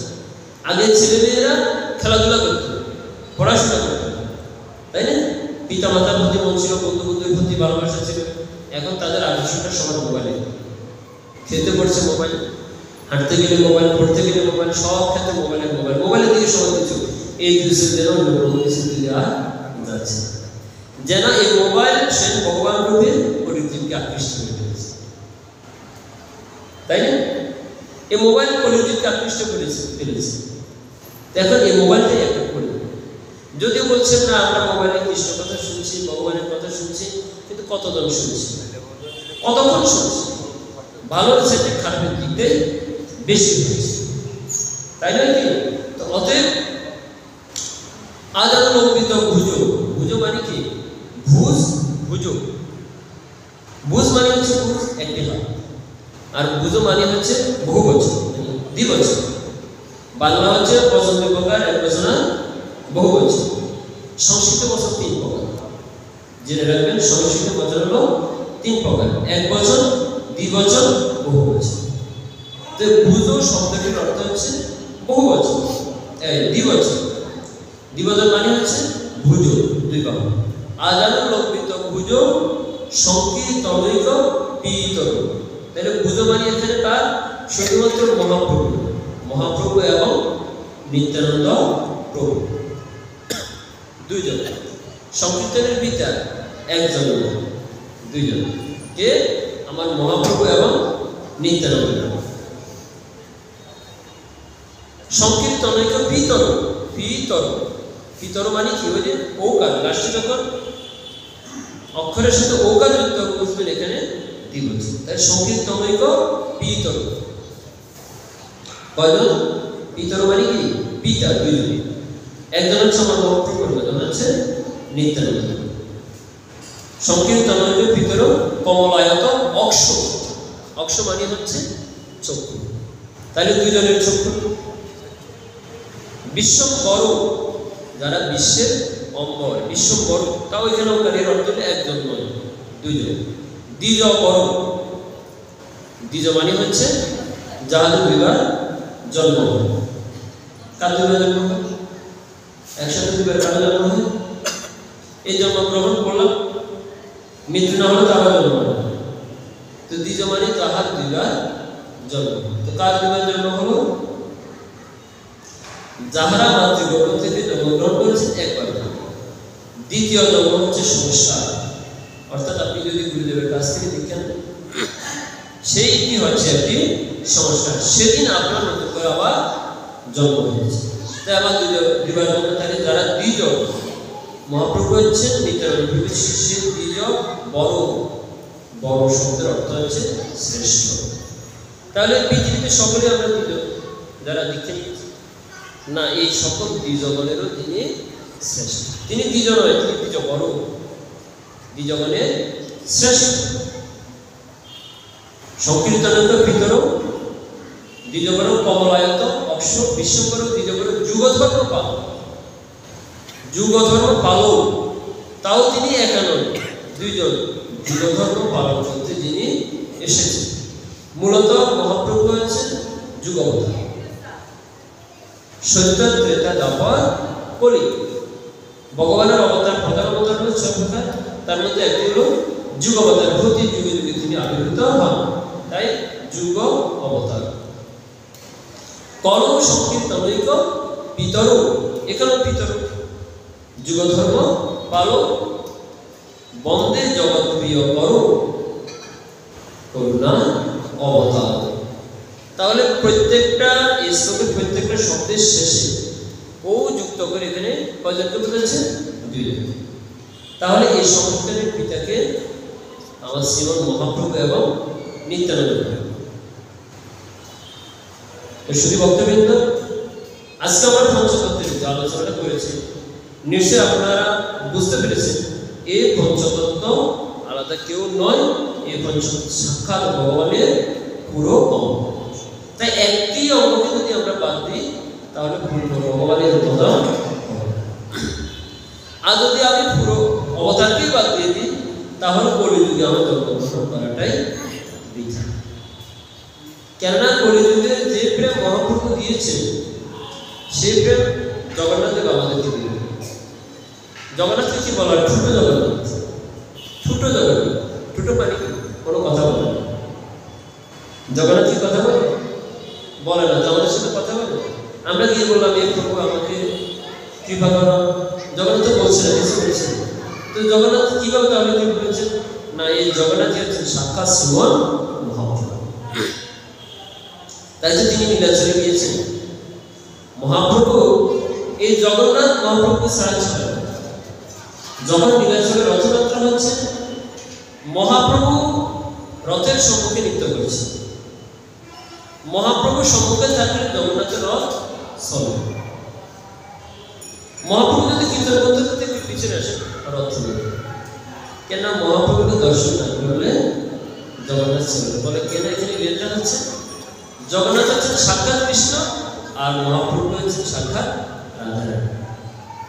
তো রাধারানী যদি সম্মুখে থাকে, কৃষ্ণ তো সম্মুখে যাবে, কারণ রাধারানীর কৃপা নিয়ে তিনি সম্মুখে। যেখানে রাধা সেখানেই কৃষ্ণ। মহাপ্রভু যদি কীর্তন করতে করতে একটু আড়ালে চলে যান, তখন জগন্নাথের রথ থেকে জগন্নাথের রথ আছে, অনেক টানাটানি করা হয়, জগন্নাথের রথ আর চলে। তাহলে জগন্নাথ অচল, মহাপ্রভু বেঁচে। এই যে নীলাচলে জগন্নাথের এত প্রচার, এত মহিমা, কেন বাংলার লোক জগন্নাথ মন্দিরে যাচ্ছে? কেন গড়িয়ার লোক জগন্নাথ উড়িষ্যাতে যাচ্ছে? কারণটা কি? কেননা মহাপ্রভু জগন্নাথের সাক্ষাৎ ভগবান, জগন্নাথের কৃপাময়, সেটা প্রচার করেছে আমার শ্রীমন মহাপ্রভু। না হলে মানুষ জগন্নাথের মহিমা জানত। তাই কলিযুগের মহাপ্রভু ব্যতীত জগন্নাথ অচল। তাই জগন্নাথকে বলা হয় অচল জগন্নাথ। অচল, স্থির, থেমে থাকে, হাঁটে না, কথা বলে না সহজ। আর মহাপ্রভু হচ্ছেন সচল জগন্নাথ। দুই জগন্নাথ। এখন কোন জগন্নাথকে আপনি চেনেন? আমরা কাকে বাদ দেব? না কাউকে বাদ দেব? আমরা যদি অচল জগন্নাথকে চাইতে হয়, অবশ্যই আমাদের সচল জগন্নাথের প্রয়োজন। কেননা সচল জগন্নাথ ব্যতীত অচল জগন্নাথ কখনো আমাকে কৃপা করবে না। কারণ সচল জগন্নাথ হচ্ছে রাধারানী। রাধারানীর নাম হলে মনে হয় যেন রাধারানীর সাক্ষাৎ কৃষ্ণকে নিয়ে রয়েছে, তাই না? তো এই তো লীলা। তো এখন আমি যদি মহাপ্রভুকে বাদে দিয়ে দিই, মহাপ্রভু আমার নেই, তাহলে জগন্নাথের সেবা কি হবে? এই জন্য জগন্নাথ মন্দির হোক, কৃষ্ণ মন্দির হোক, বলদেব মন্দির হোক, নিতাই মন্দির হোক, হনুমানের মন্দির হোক, রাম মন্দির হোক, যেখানেই হোক, কলিযুগে পঞ্চতত্ত্ব ভগবান লাগবে। ত্রেতা যুগে যদি পঞ্চতত্ত্ব, কারণ ত্রেতা যুগে তো পঞ্চতত্ত্ব ছিলই না। কেউ যদি একটি রাম মন্দির প্রতিষ্ঠা করে, সেটা ত্রেতা যুগে ছিল, কিন্তু কলিযুগে যদি রাম মন্দিরও প্রতিষ্ঠা করা হয়, সেখানেও পঞ্চতত্ত্ব ভগবান লাগবে। কেউ যদি রাধাকৃষ্ণ মন্দির প্রতিষ্ঠা করে, সেখানেও পঞ্চতত্ত্ব লাগবে। কেন? পঞ্চতত্ত্ব ছাড়া এই যে কৃষ্ণ, এই কৃষ্ণকে কি আমাদেরকে চিনিয়েছে? কৃষ্ণ ভক্তির পথে কি আমাদেরকে শিক্ষা দিয়েছে? মহাপ্রভু। মহাপ্রভু যদি না হতেন তাহলে কৃষ্ণ শিক্ষা আমরা কখনো পেতাম না। বলেছি যদি গৌর না হইতো তবে কি হইতো? কেমনে ধরিতাম দেব, কেমনে ধরিতাম দেব। রাধারা মহিমা প্রেম রহস্য সীমা জগতে জানাতো কে জানাতো? আমাদেরকে কেউই জানাতো। তাই মহাপ্রভু সে জানালেন। তাই মহাপ্রভু হচ্ছেন আমাদের সকলের গুরু। কেননা তিনি আমাদের চোখটাকে মিলন করে দিয়েছেন। তা আমি যদি গুরুই ভজন করলাম না, গুরু ছাড়িয়ে গোবিন্দ পদে সে পাবে নরক আশ্রয় করিয়া বলে কৃষ্ণ তারে নাহিতে। তো আমি এই কলির ভাবাবতারী যিনি সকলের গুরু, আদি গুরু, এই কলির সকল জীবের গুরু, সে গুরুই যদি আমার না থাকে, সে গুরুর বদলে যদি আমার না হয়, গুরু দিয়ে শুরু, আমার শুরুই হলো না, আমি এখনো শুরুই করতে পারলাম না, তাই না? যে মন্দিরে 4টি ভোগ হয়, কার কার ভোগ হয় বলুন তো? জানতে হবে। আমরা শুধুমাত্র লীলা নিয়ে আলোচনা করলে হবে, আমরা এখান থেকে যেটা শিখে যাব এটা আমাদের যেন বাস্তব জীবনে কাজ হবে, এটা জানতে হবে। মন্দিরে যে ভোগ হয়, কার কার ভোগ হয় বলুন? জগন্নাথ মন্দিরে কার ভোগ হয়? আপনার মনে করেন একটা রাধাকৃষ্ণ মন্দির দিলেন, বা যেখানে একটা মন্দির দিলেন, সেখানে ভোগ কয়টা ভোগ? মন্দিরে সাধারণত 4টা ভোগ দেওয়া হয়। 1টি, 2টি, 3টি, 4টি সব প্রকার ভোগের নিয়ম আছে, তবে 4টি ভোগ হচ্ছে উৎকৃষ্ট। কেন উৎকৃষ্ট? কেননা এই 4টি ভোগ যদি হয়, তাহলে আপনি নবদ্বীপ লীলাও স্মরণ করলেন, বৃন্দাবন লীলাও স্মরণ করলেন। এখন নীলাচল লীলা কোথায় স্মরণ করলেন বলুন তো? কলদেবী নীলাচল লীলা আসেন কোথাও? নীলাচলে ভগবানের ভোগারতি গিয়েছেন? নীলাচলে জগন্নাথের ভোগারতি শুনেছেন তো? বলুন, কথা বলতে হবে। জগন্নাথের ভোগারতি গিয়েছেন কখনো? তাহলে তো জগন্নাথ খায় না, না যেহেতু খায় না ভোগারতি এরকম কিছু না। নীলাচলে তো জগন্নাথের ভোগ হচ্ছে, তাহলে খায় থাকে। এই যে ভোগটা জগন্নাথের হচ্ছে, তাহলে খায় থাকে। আচ্ছা, আমরা ভোগারতি গাই মহাপ্রভু গজ পতিত উদ্ধারণ শীঘ্র হরি, শীঘ্র হরি নবদ্বীপ দীন দয়াময় দীনহিত নম নম শ্রীচৈতন্য নম নিত্যানন্দ নমস্তে অদ্বৈত চন্দ্র গৌরভক্ত শিবাশ্বরী শ্রীচৈতন্যকে নিমন্ত্রণ করল। শিবেশ্বর নিমন্ত্রণে প্রভু আনন্দিত। আচ্ছা যাও, তো আমরা মহাপ্রভুকে নিমন্ত্রণ করলাম। মহাপ্রভু গেলেন শিবের সঙ্গে, আমরা শিবের সঙ্গে মহাপ্রভু ভোগারতি স্মরণ করলাম। অদ্বৈত ঠাকুর তাহার গৃহে মহাপ্রভুকে নিমন্ত্রণ করলেন। মহাপ্রভু অদ্বৈত ঠাকুরের গৃহে গেলেন, সেখানে তিনি প্রদান করলেন, আমরা অদ্বৈত ঠাকুরের ভোগারতি কীর্তন করলাম, ঠিক তো? তারপর গরিদাস পণ্ডিত মহাপ্রভুকে সেবা করেছেন, তাই গরিদাস দিয়েও আমরা মহাপ্রভু ভোগারতি কীর্তন করলাম। ভগবান শ্রীকৃষ্ণ বৃন্দাবনে লীলা করেছেন, তাই আমরা সেই বৃন্দাবন লীলাও স্মরণ করলাম। কিন্তু জগন্নাথের ভোগারতি আমরা কোথায় স্মরণ করি? প্রশ্ন হতে জানার জন্য প্রশ্ন করেন। আপনাদের কি মনে প্রশ্নটা জানেন যে জগন্নাথ মন্দিরের ভোগটা কার হয়? জগন্নাথের সাক্ষাৎ ভোগ হয়? আপনারা বলতে পারবেন জগন্নাথের বীজ মন্ত্র কি? বলতে পারবেন কেউ? জগন্নাথের কোনো বীজ মন্ত্র আছে? প্রশ্ন আপনাদের কাছে, জগন্নাথের কোনো আলাদা বীজ মন্ত্র আপনি পাবেন না। তাহলে বীজ মন্ত্র না হলে আপনি ভোগ নিবেদন করবেন কি দিয়ে? প্রশ্ন। তাহলে এই জগন্নাথ মন্দিরের ভোগ হচ্ছে কার ভোগ হচ্ছে সেটাও বুঝতে হবে। জগন্নাথের কোনো বীজ মন্ত্র নেই, আপনি কোনো শাস্ত্র থেকে দেখাতে পারেন জগন্নাথের বীজ মন্ত্র। জগন্নাথের কোনো বীজ মন্ত্র আপনি পাবেন। আপনি অনেক শাস্ত্রের মধ্যে খুঁজে দেখুন, আমি আপনাদেরকে বললাম, আপনারা খুঁজে দেখুন, যদি পান আমাকে, আমি পাই, আমি অবাক থাকি, আপনারা হয়তো পাবেন, জানেন। জগন্নাথের কোনো বীজ মন্ত্র আমি পাই। এখন তাহলে জগন্নাথ মন্দির, যেমন মনে করেন আমার আঙিনাতে জগন্নাথের শ্রীবিগ্রহ আছে, জগন্নাথ বলতে সমুদ্র মহারাজ, তো ভোগটা কার হচ্ছে না? সেখানে যে 4টি ভোগ হচ্ছে, 4টি ভোগের মধ্যে 3 প্রভুর 3টা ভোগ হচ্ছে মহাপ্রভু, নিত্যানন্দ প্রভু এবং অদ্বৈত প্রভু, আর একটি ভোগ হচ্ছে ভগবান শ্রীকৃষ্ণ।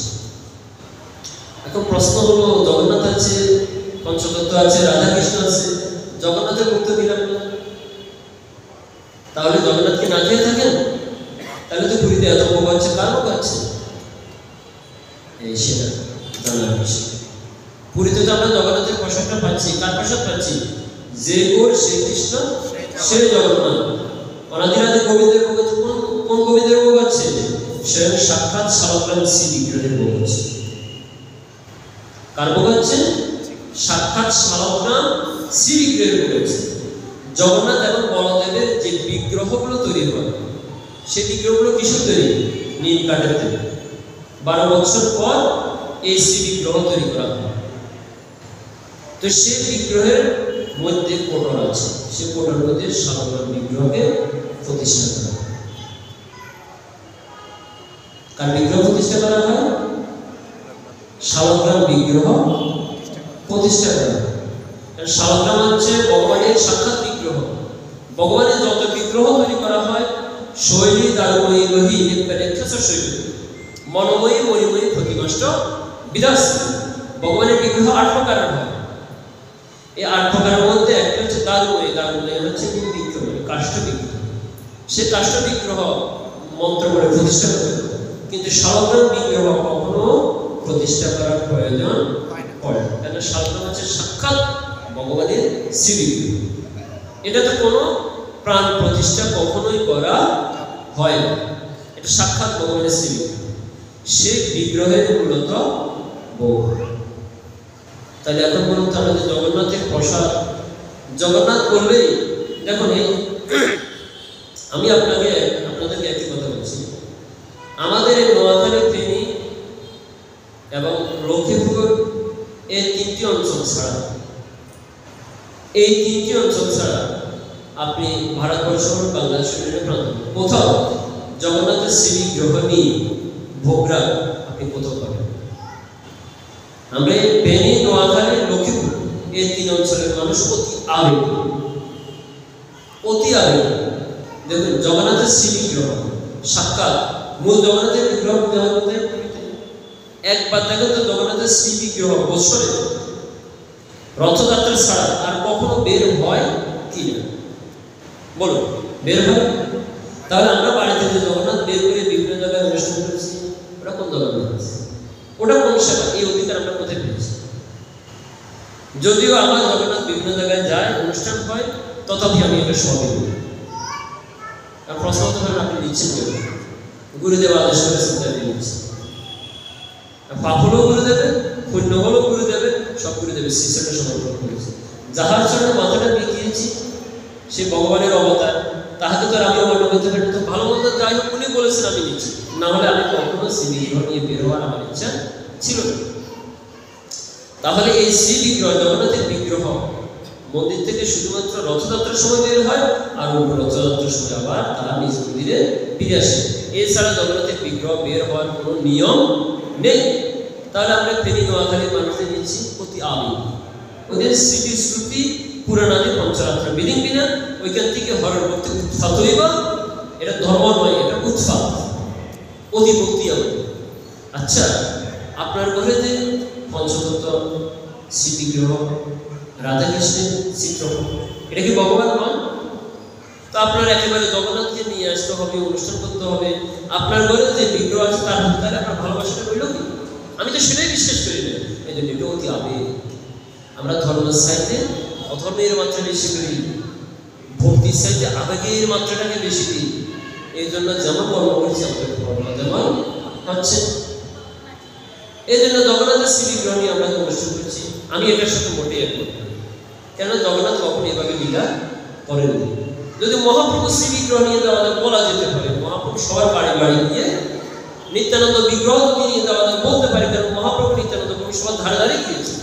কিন্তু জগন্নাথ সবার ধারে ধারে এভাবে যান।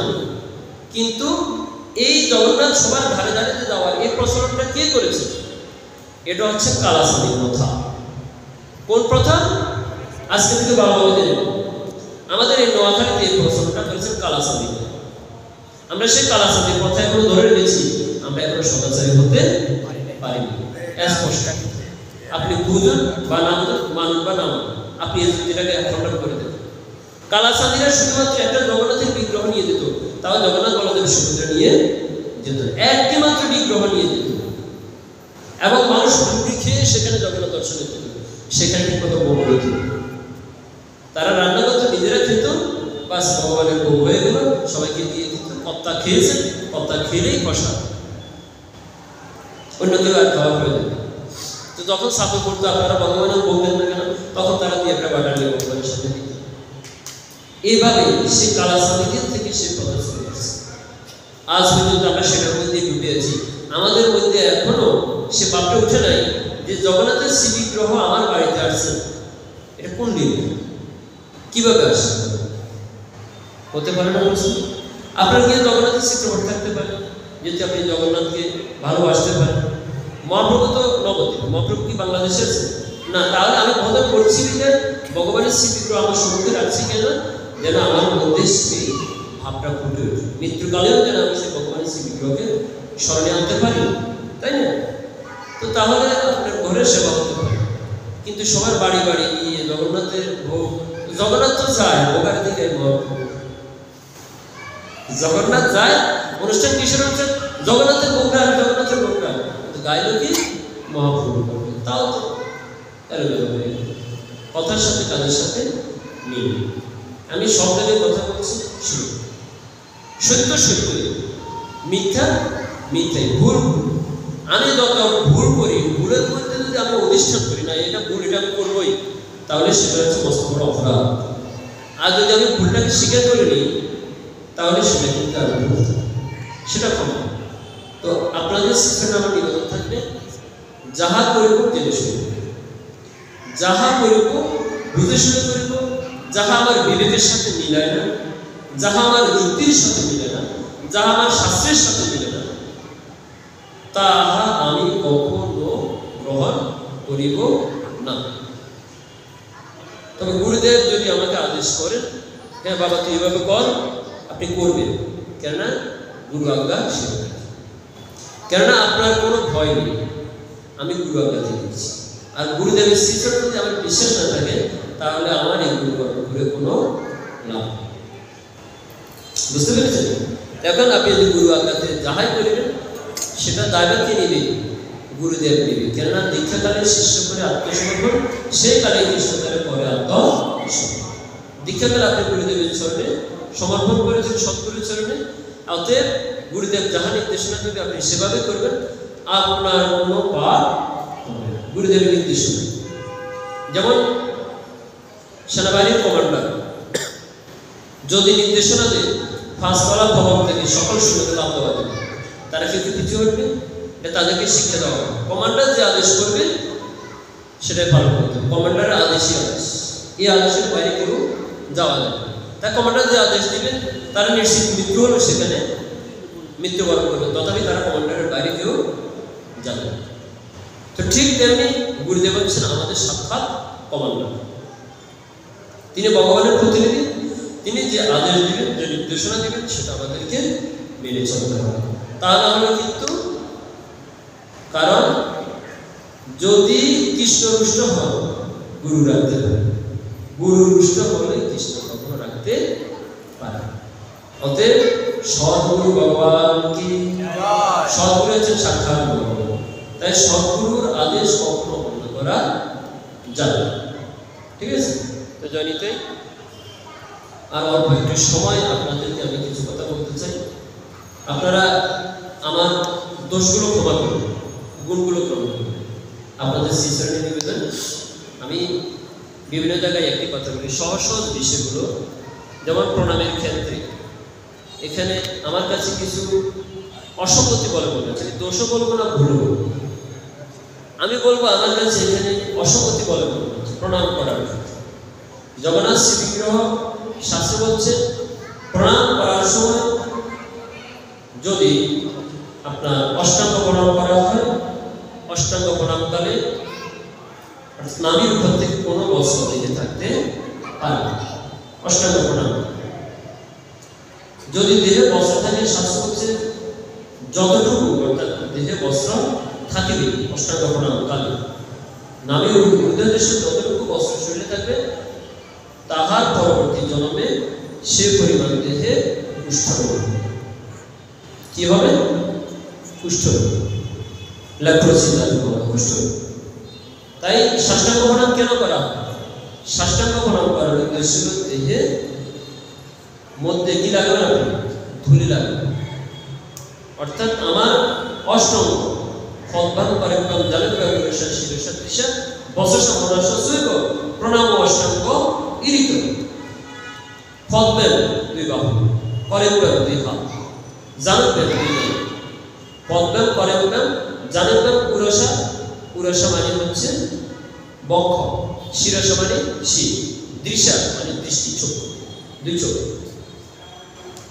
পদ্মাম পরেকম জানেকম উরসা শিরসা ত্রিশা বসসা বাক্য মনসা মন বসসা মনসা সুইব প্রণাম অষ্টাঙ্গ ইরিত এই 8টি অঙ্গ দ্বারা আপনি কি করবেন ভগবানের কাছে আত্মসমর্পণ করবেন তো আত্মসমর্পণ কালে আমাদের নাভি থেকে উপরে অংশটা কি থাকবে উন্মুক্ত থাকবে যেন প্রণামকালে আমার 8টি অঙ্গ ভূমিতে স্পর্শ হয় দেহে যেন ধূলি স্পর্শিত হয় তাহলে পূর্ণাঙ্গ আত্মসমর্পণ মায়েদের পক্ষে সেটা সম্ভব নয় সম্ভব কি অনেকে প্রশ্ন করতে হবে মায়েরা কেন অষ্টাঙ্গ প্রণাম করতে পারবে না মায়েদের পক্ষে যেহেতু নাভির উপরের বস্ত্র কখনো খোলা সম্ভব নয় তাই মায়েদের ক্ষেত্রে অষ্টাঙ্গ প্রণামটাও নিষিদ্ধ শাস্ত্র নিষিদ্ধ অনেকে অনেকভাবে ব্যাখ্যা করে কিন্তু আসলে শাস্ত্র হচ্ছে অষ্টাঙ্গ প্রণামকালে যদি নাভির উদ্দেশ্যে কোনো বস্ত্র থাকে তাহলে তার খাদ্য পূর্ণ হবে বরং আরো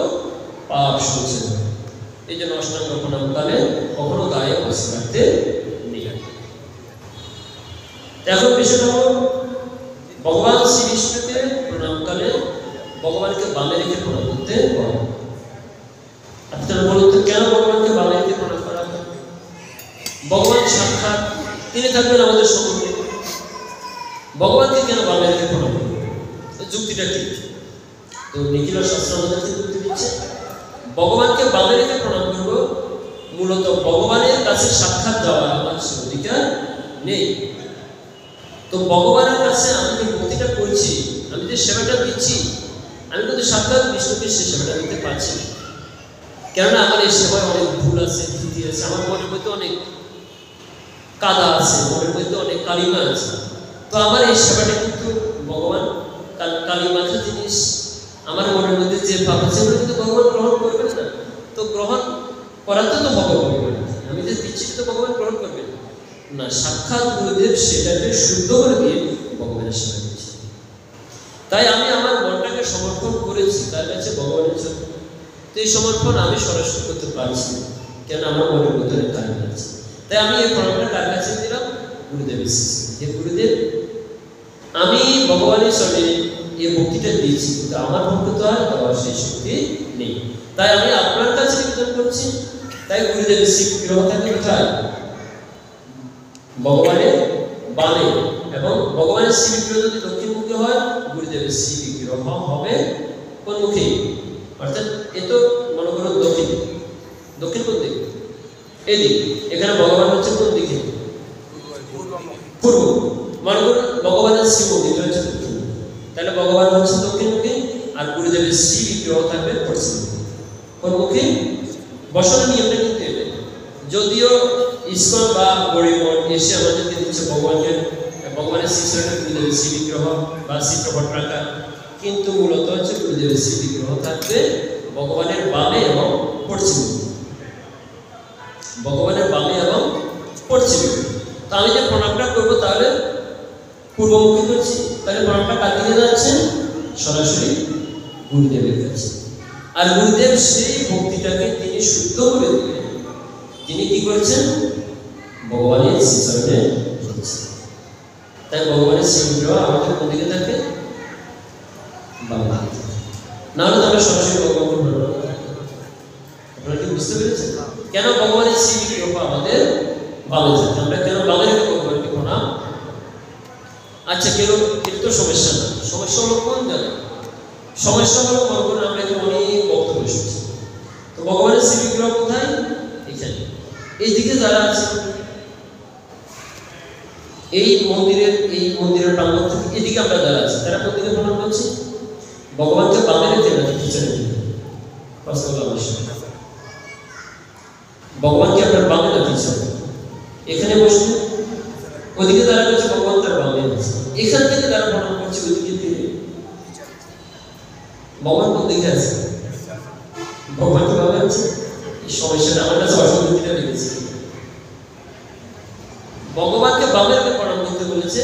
এখন আমরা এমন শিখেছি ভগবানকে পিছনে রেখে প্রণাম শিখি। বলো, তাহলে এখন প্রশ্নপত্রের এদিকে দাঁড়াচ্ছে, আপনারা ওইদিকে গিয়ে প্রণামটা করবেন ভগবানকে। এখানে বসে এখান থেকে উঠে যেতে পারবেন এমনটা তো, যেখানে বসেছেন ওখানে বসে প্রণাম করতে হবে এমন তো কোনো নিয়ম নেই। আপনি উঠে যেতে পারেন, উঠে গিয়ে যেমন মনে করুন বাবাজিরা সেখানে আছে, ওনারা প্রণাম করবে, ওনারা সরে যাবে, তারপর মায়েরা প্রণাম করবে। নিয়ম তো তাই, একটা সুশৃঙ্খল নিয়ম আছে। আপনি ভগবানের দর্শন, তারপর হলো প্রণাম। দর্শন ব্যতীত কখনো প্রণাম হবে না। আপনি কাকে প্রণাম করছেন? একটি পিলারকে, নাকি একটা গাছকে, নাকি একটা আহতকে? কাকে প্রণাম করছেন? যাকে প্রণাম করবো প্রণামকালে তাহার সে অবয়বটা তো আমার হৃদয়ে প্রস্ফুটিত করতে হবে। তারপরে প্রণাম করে তো চক্ষু বন্ধ রাখবে। তো সেই রূপে যদি আমার হৃদয়ে প্রকাশিত না হয়, সেই চরণটা যদি আমার হৃদয়ে প্রকাশিত না হয়, তাহলে প্রণাম করবো। তাই প্রণাম করার আগে শ্রীবিগ্রহকে ভালোভাবে দর্শন করতে হবে। দর্শন তারপরে প্রণাম। তো আমরা তো দর্শন না করেই এসে করে দিচ্ছি প্রণাম, আবার তার শ্রীবিগ্রহের পিছনে রেখে। আমার মনে হয় মায়েরা কিভাবে বুঝতে পেরেছে এই অসঙ্গতিটা আমাদের না। আপনারা ওখানে প্রণাম করবেন, ঠিক আছে? আর যদি মনে করেন অনেক ভক্ত একসাথে প্রণাম করা যাচ্ছে, মনে করেন ওখানে যাওয়া যাচ্ছে, তাহলে নিয়মটা হচ্ছে কি, আপনারা এখান থেকে ওই দিকে ফিরবেন, এইদিকে ফিরবেন। কোন দিকে? ভগবানের দিকে ফিরে ফিরবেন। কিন্তু মনে রাখবেন, আমি ভগবানকে বামে রেখে প্রণাম করছি, আমার প্রণামটা যেন আমি শ্রীদেবে শিশরে করে দেবো আমার প্রণাম। কিন্তু ভগবানকে পিছনে রেখে কখনোই প্রণামটাই এরকম নিয়ম আমরা শাস্ত্রে পাইনি। তাই আপনাদের আমরা বলতে পারছি না যেভাবে করে প্রণাম করলেই তো হলো, ভগবান তো সর্বত্রই আছে। হ্যাঁ, ওই যে এটা তো অসম্ভব। তারপরে বলছি অন্তত ভগবানকে পিছনে না রেখে সামনে রেখে, তারপরে মনে ভাবটা এটাই রাখবেন, মনে এই ভাবটা রাখুন আপনি ভগবানকে বামে রেখে প্রণাম করছেন, মনে ভাবটা রেখে করা যাবে। আর যদি মায়েরা ওখান থেকে প্রণাম করে তাহলে তো উত্তম, তাই না? আর আরেকটি দ্বিতীয় প্রণামটি হচ্ছে কি, যে আমরা ভগবানকে পঞ্চঙ্গ দিয়ে প্রণাম করি, হাঁটু করে প্রণাম করি, অর্থাৎ দুই হাঁটু, দুই হস্ত, কপাল, বাক্য এবং মন দিয়ে আমরা ভগবানকে প্রণাম করি। ওটা হচ্ছে মধ্যমা প্রণাম। আর করজের প্রণামটা হচ্ছে কনিষ্ঠ প্রণাম। উত্তম প্রণাম, মধ্যমা প্রণাম এবং কনিষ্ঠ প্রণাম। এবং এই তিনটি প্রণাম হবে স্থান, কাল, পাত্র অনুসারে, অবস্থা অনুসারে আপনি প্রণাম করবেন। অবস্থা অর্থাৎ অবস্থা এমন অবস্থা, মনে করুন আপনি যাচ্ছেন চাকরি করতে যাবেন, আপনি এখন বেরিয়ে গেলেন, এখন শ্রী বিগ্রহ আপনি প্রণাম করবেন, এখানে সব হচ্ছে একদম কাদা। এখন আপনি যদি কাদার মধ্যে অষ্টাঙ্গ প্রণাম করেন, আপনি চাকরি করতে যেতে পারবেন, কেমন থাকে? ভালো হবে না? এই জন্য প্রণামও হবে স্থান, কাল, পাত্র অনুসারে। আপনি যখন দেখছেন অবস্থা পরিবেশ ভালো না, কিন্তু আপনাকে কাজে যেতে হবে, এখন আপনি এখানে প্রণাম করে আবার বাড়ি থেকে দেশ পরিবর্তন করবেন, এটা কি সম্ভব হবে না? এই জন্য ধর্ম হবে স্থান, কাল, পাত্র অনুসারে। ভগবানই তো ধর্মটাকে চারভাবে দিয়েছে, স্থান, কাল, পাত্র অনুসারে। যেমন পাত্র তেমন ধর্ম, যেমন সময় তেমন ধর্ম। সত্যযুগের ধর্ম আমাদেরকে দিলে কেন? স্থান, কাল, পাত্র অনুসারে ধর্মটাকে পালন করতে হবে। তো যে যার মতো করে করলে বাবা হবে না। একটু আমরা সনাতন ধর্মীরা একটু বেশি আবেগ, মনে রাখবো আমরা সনাতন ধর্ম বলে একটু বেশি আবেগ, এই জন্য আমরা বিবেক বোধটাকে রাখাতে পারি। কেউ যদি একেবারে তিলক মালা পরিধান করে, মনে একটা মনে করেন কপট ব্যক্তি তিলক মালা পরিধান করে আমার সঙ্গে হ্যাঁ, একেবারে তাহাকে দেখলে মনে যেন হৃদয় জড়িয়ে যায়, কিন্তু তাহার ভিতরে কপট, যে আমরা একেবারে আবেগ দিয়ে তাহাকে ভালোবেসেছি, কিন্তু তিনি একজন কপট তো হতে পারেন। এই জন্য জেনে শুনে আমাদেরকে মানুষের সম্পর্ক, ঠিক আছে? বাল্য শিক্ষাতে তো তা দেওয়া আছে, সৎসঙ্গ করো, সৎসঙ্গে সর্বনাশ, সৎসঙ্গে সর্বনাশ, অসৎসঙ্গে। তাই জেনে শুনে আমাদেরকে সঙ্গ করতে হবে, যাত্রার সঙ্গ করা যাবে। কেননা কলিযুগে কপট সন্ন্যাসী বেশি হবে। ভাগবত বর্ণনা করেছে সন্ন্যাসীরা গৃহে আসে। যদি সন্ন্যাসীরা গৃহে আসে, গৃহে অবস্থান করে, তাহলে বুঝতে হবে সেখানে ভয়ঙ্কর করে আমাদেরকে বিনাশ হচ্ছে। তাই সন্ন্যাসী কখনো গৃহে অবস্থান করবে। যারা গভীর পরিবেশ করেছে, গৃহত্যাগ করেছে, তাহারা কখনো গৃহে অবস্থান করবে। আমার আমার সর্বশেষ কয়জন সন্ন্যাসী ছিল? একজন সন্ন্যাসী ছিল। তারা সবাই গৃহত্যাগী ছিলেন, তথাপি তারা কি গৃহে অবস্থান করতেন না, এক এক বৃক্ষের তলে এক এক রাত্রি বাস। আর কলিযুগে সন্ন্যাস নিবে, গভীর বহির্বাস করবে, তাদের আবার স্ত্রী থাকবে, তাও নিজের স্ত্রী না, অন্য স্ত্রী, হাওলাত করা স্ত্রী, বিধবা স্ত্রী, অনেকে এরকম ধারণ করে। আর যারা গভীর বহির্বাস করেছেন তারা যদি গৃহে এসে অবস্থান করবেন তাহলে বুঝবেন এই সন্ন্যাস নয়, অপর সন্ন্যাস। কেননা মহাপ্রভু কলিযুগের সন্ন্যাস নিষিদ্ধ করেছে। অতএব কলিযুগের কোনো সন্ন্যাস নয়, কলিযুগের গৃহে থেকে সন্ন্যাসী হওয়া যাবে, বানপ্রস্থী হওয়া যাবে, গারস্থ হওয়া যাবে, ব্রহ্মচারী হওয়া যাবে। কলিযুগের ছাড়টাই গৃহের করতে হবে, কোনোটাই গৃহ ত্যাগ করে নয়। আমি ভাগবত থেকে আপনাদেরকে প্রমাণ দেখাবো, শ্রীমদ ভাগবত এটা আছে, শ্লোক আছে। কলিযুগে মানুষ গৃহে থেকে ব্রহ্মচর্য ধারণ করবে, গৃহে থেকে গারস্থ, গৃহে থেকে বানপ্রস্থ, গৃহে থেকেই সন্ন্যাস, গৃহ ত্যাগ করে নয়, সম্ভব নয়। তো জনিতে আজকে সিফাট আমাদের এখানে বিশ্রাম। তাহলে আমরা আজকে প্রণাম নিয়ে আলোচনা করেছি, মায়েরা এই কাজটা করবেন না। আর দ্বিতীয়টা হচ্ছে সময় আর নেই,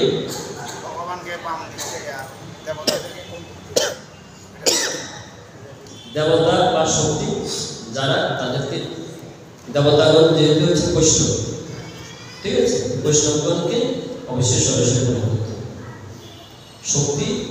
শক্তির দেবতাকে ডানে রেখে প্রণাম করতে হবে। যারা শক্তির দেবতা, যেমন কালী দেবীকে আপনি ডানে রেখে প্রণাম করবেন, এটা বিধি, ঠিক আছে। কালী অর্থাৎ শক্তি দেবী, তাকে প্রণাম করতে হবে ডানে রেখে। আর যারা বৈষ্ণব, আর সকল দেবতা যাহাদেরকে আপনি বৈষ্ণব জ্ঞানে প্রণাম করবেন, তখন সেক্ষেত্রে বৈষ্ণব গুরু হবে সরাসরি প্রণাম। তবে গুরুদেবের প্রণামকালে একটু পার্থক্য আছে, একটু ক্ষুদ্র একটু জানা প্রয়োজন। গুরুদেবের প্রণামকালে একটু ব্যতিক্রম আছে। আপনি বৈষ্ণবকে প্রণাম করুন 2 হাত সম্মুখে দিয়ে, কিন্তু গুরুদেবের প্রণামকালে 2 হাত বিপরীত হবে। এটা কি মনে রাখবেন, গুরুদেবের প্রণামকালে 2 হাত হবে বিপরীত, অর্থাৎ আমার দক্ষিণ হস্তে গুরুদেবের দক্ষিণ প্রণাম, বাম হস্তে গুরুদেবের, কারণ আমি একমাত্র গুরুদেবের শ্রীচরণেই পূজা করি, অন্য কারো করিবা না করি, কিন্তু গুরুদেবের শ্রীচরণ পূজা আমাকে করতে হবে। তাই গুরুদেবের প্রণামকালে 2 হাত হবে বিপরীত মুখী। আর অন্যান্য সকল দেবদেবী বৈষ্ণব করে প্রণাম আপনি যেভাবে আছে এভাবেই হবে। ভগবানের প্রণামে একই রকম হবে, শুধুমাত্র ভগবান হবে বামে, ঠিক আছে। আর এছাড়াও যদি আপনাদের কোথাও কোনো প্রশ্ন থাকে, অসঙ্গতি থাকে, আপনারা কিভাবে জিজ্ঞাসা করবেন। আমার যদি জানা থাকে আমি আপনাদেরকে জানাবো, না হলে জেনে নেবেন। তবে আমরা এখান থেকে জেনে নেব, কেউ ভুল করবো না, ভুল পথে হাঁটবো না, আবেগ দিয়ে না, বিবেক দিয়ে ধর্মটাকে আমরা জানার চেষ্টা করব। এই শুভকামনায় আজকে শ্রী বলো শ্রী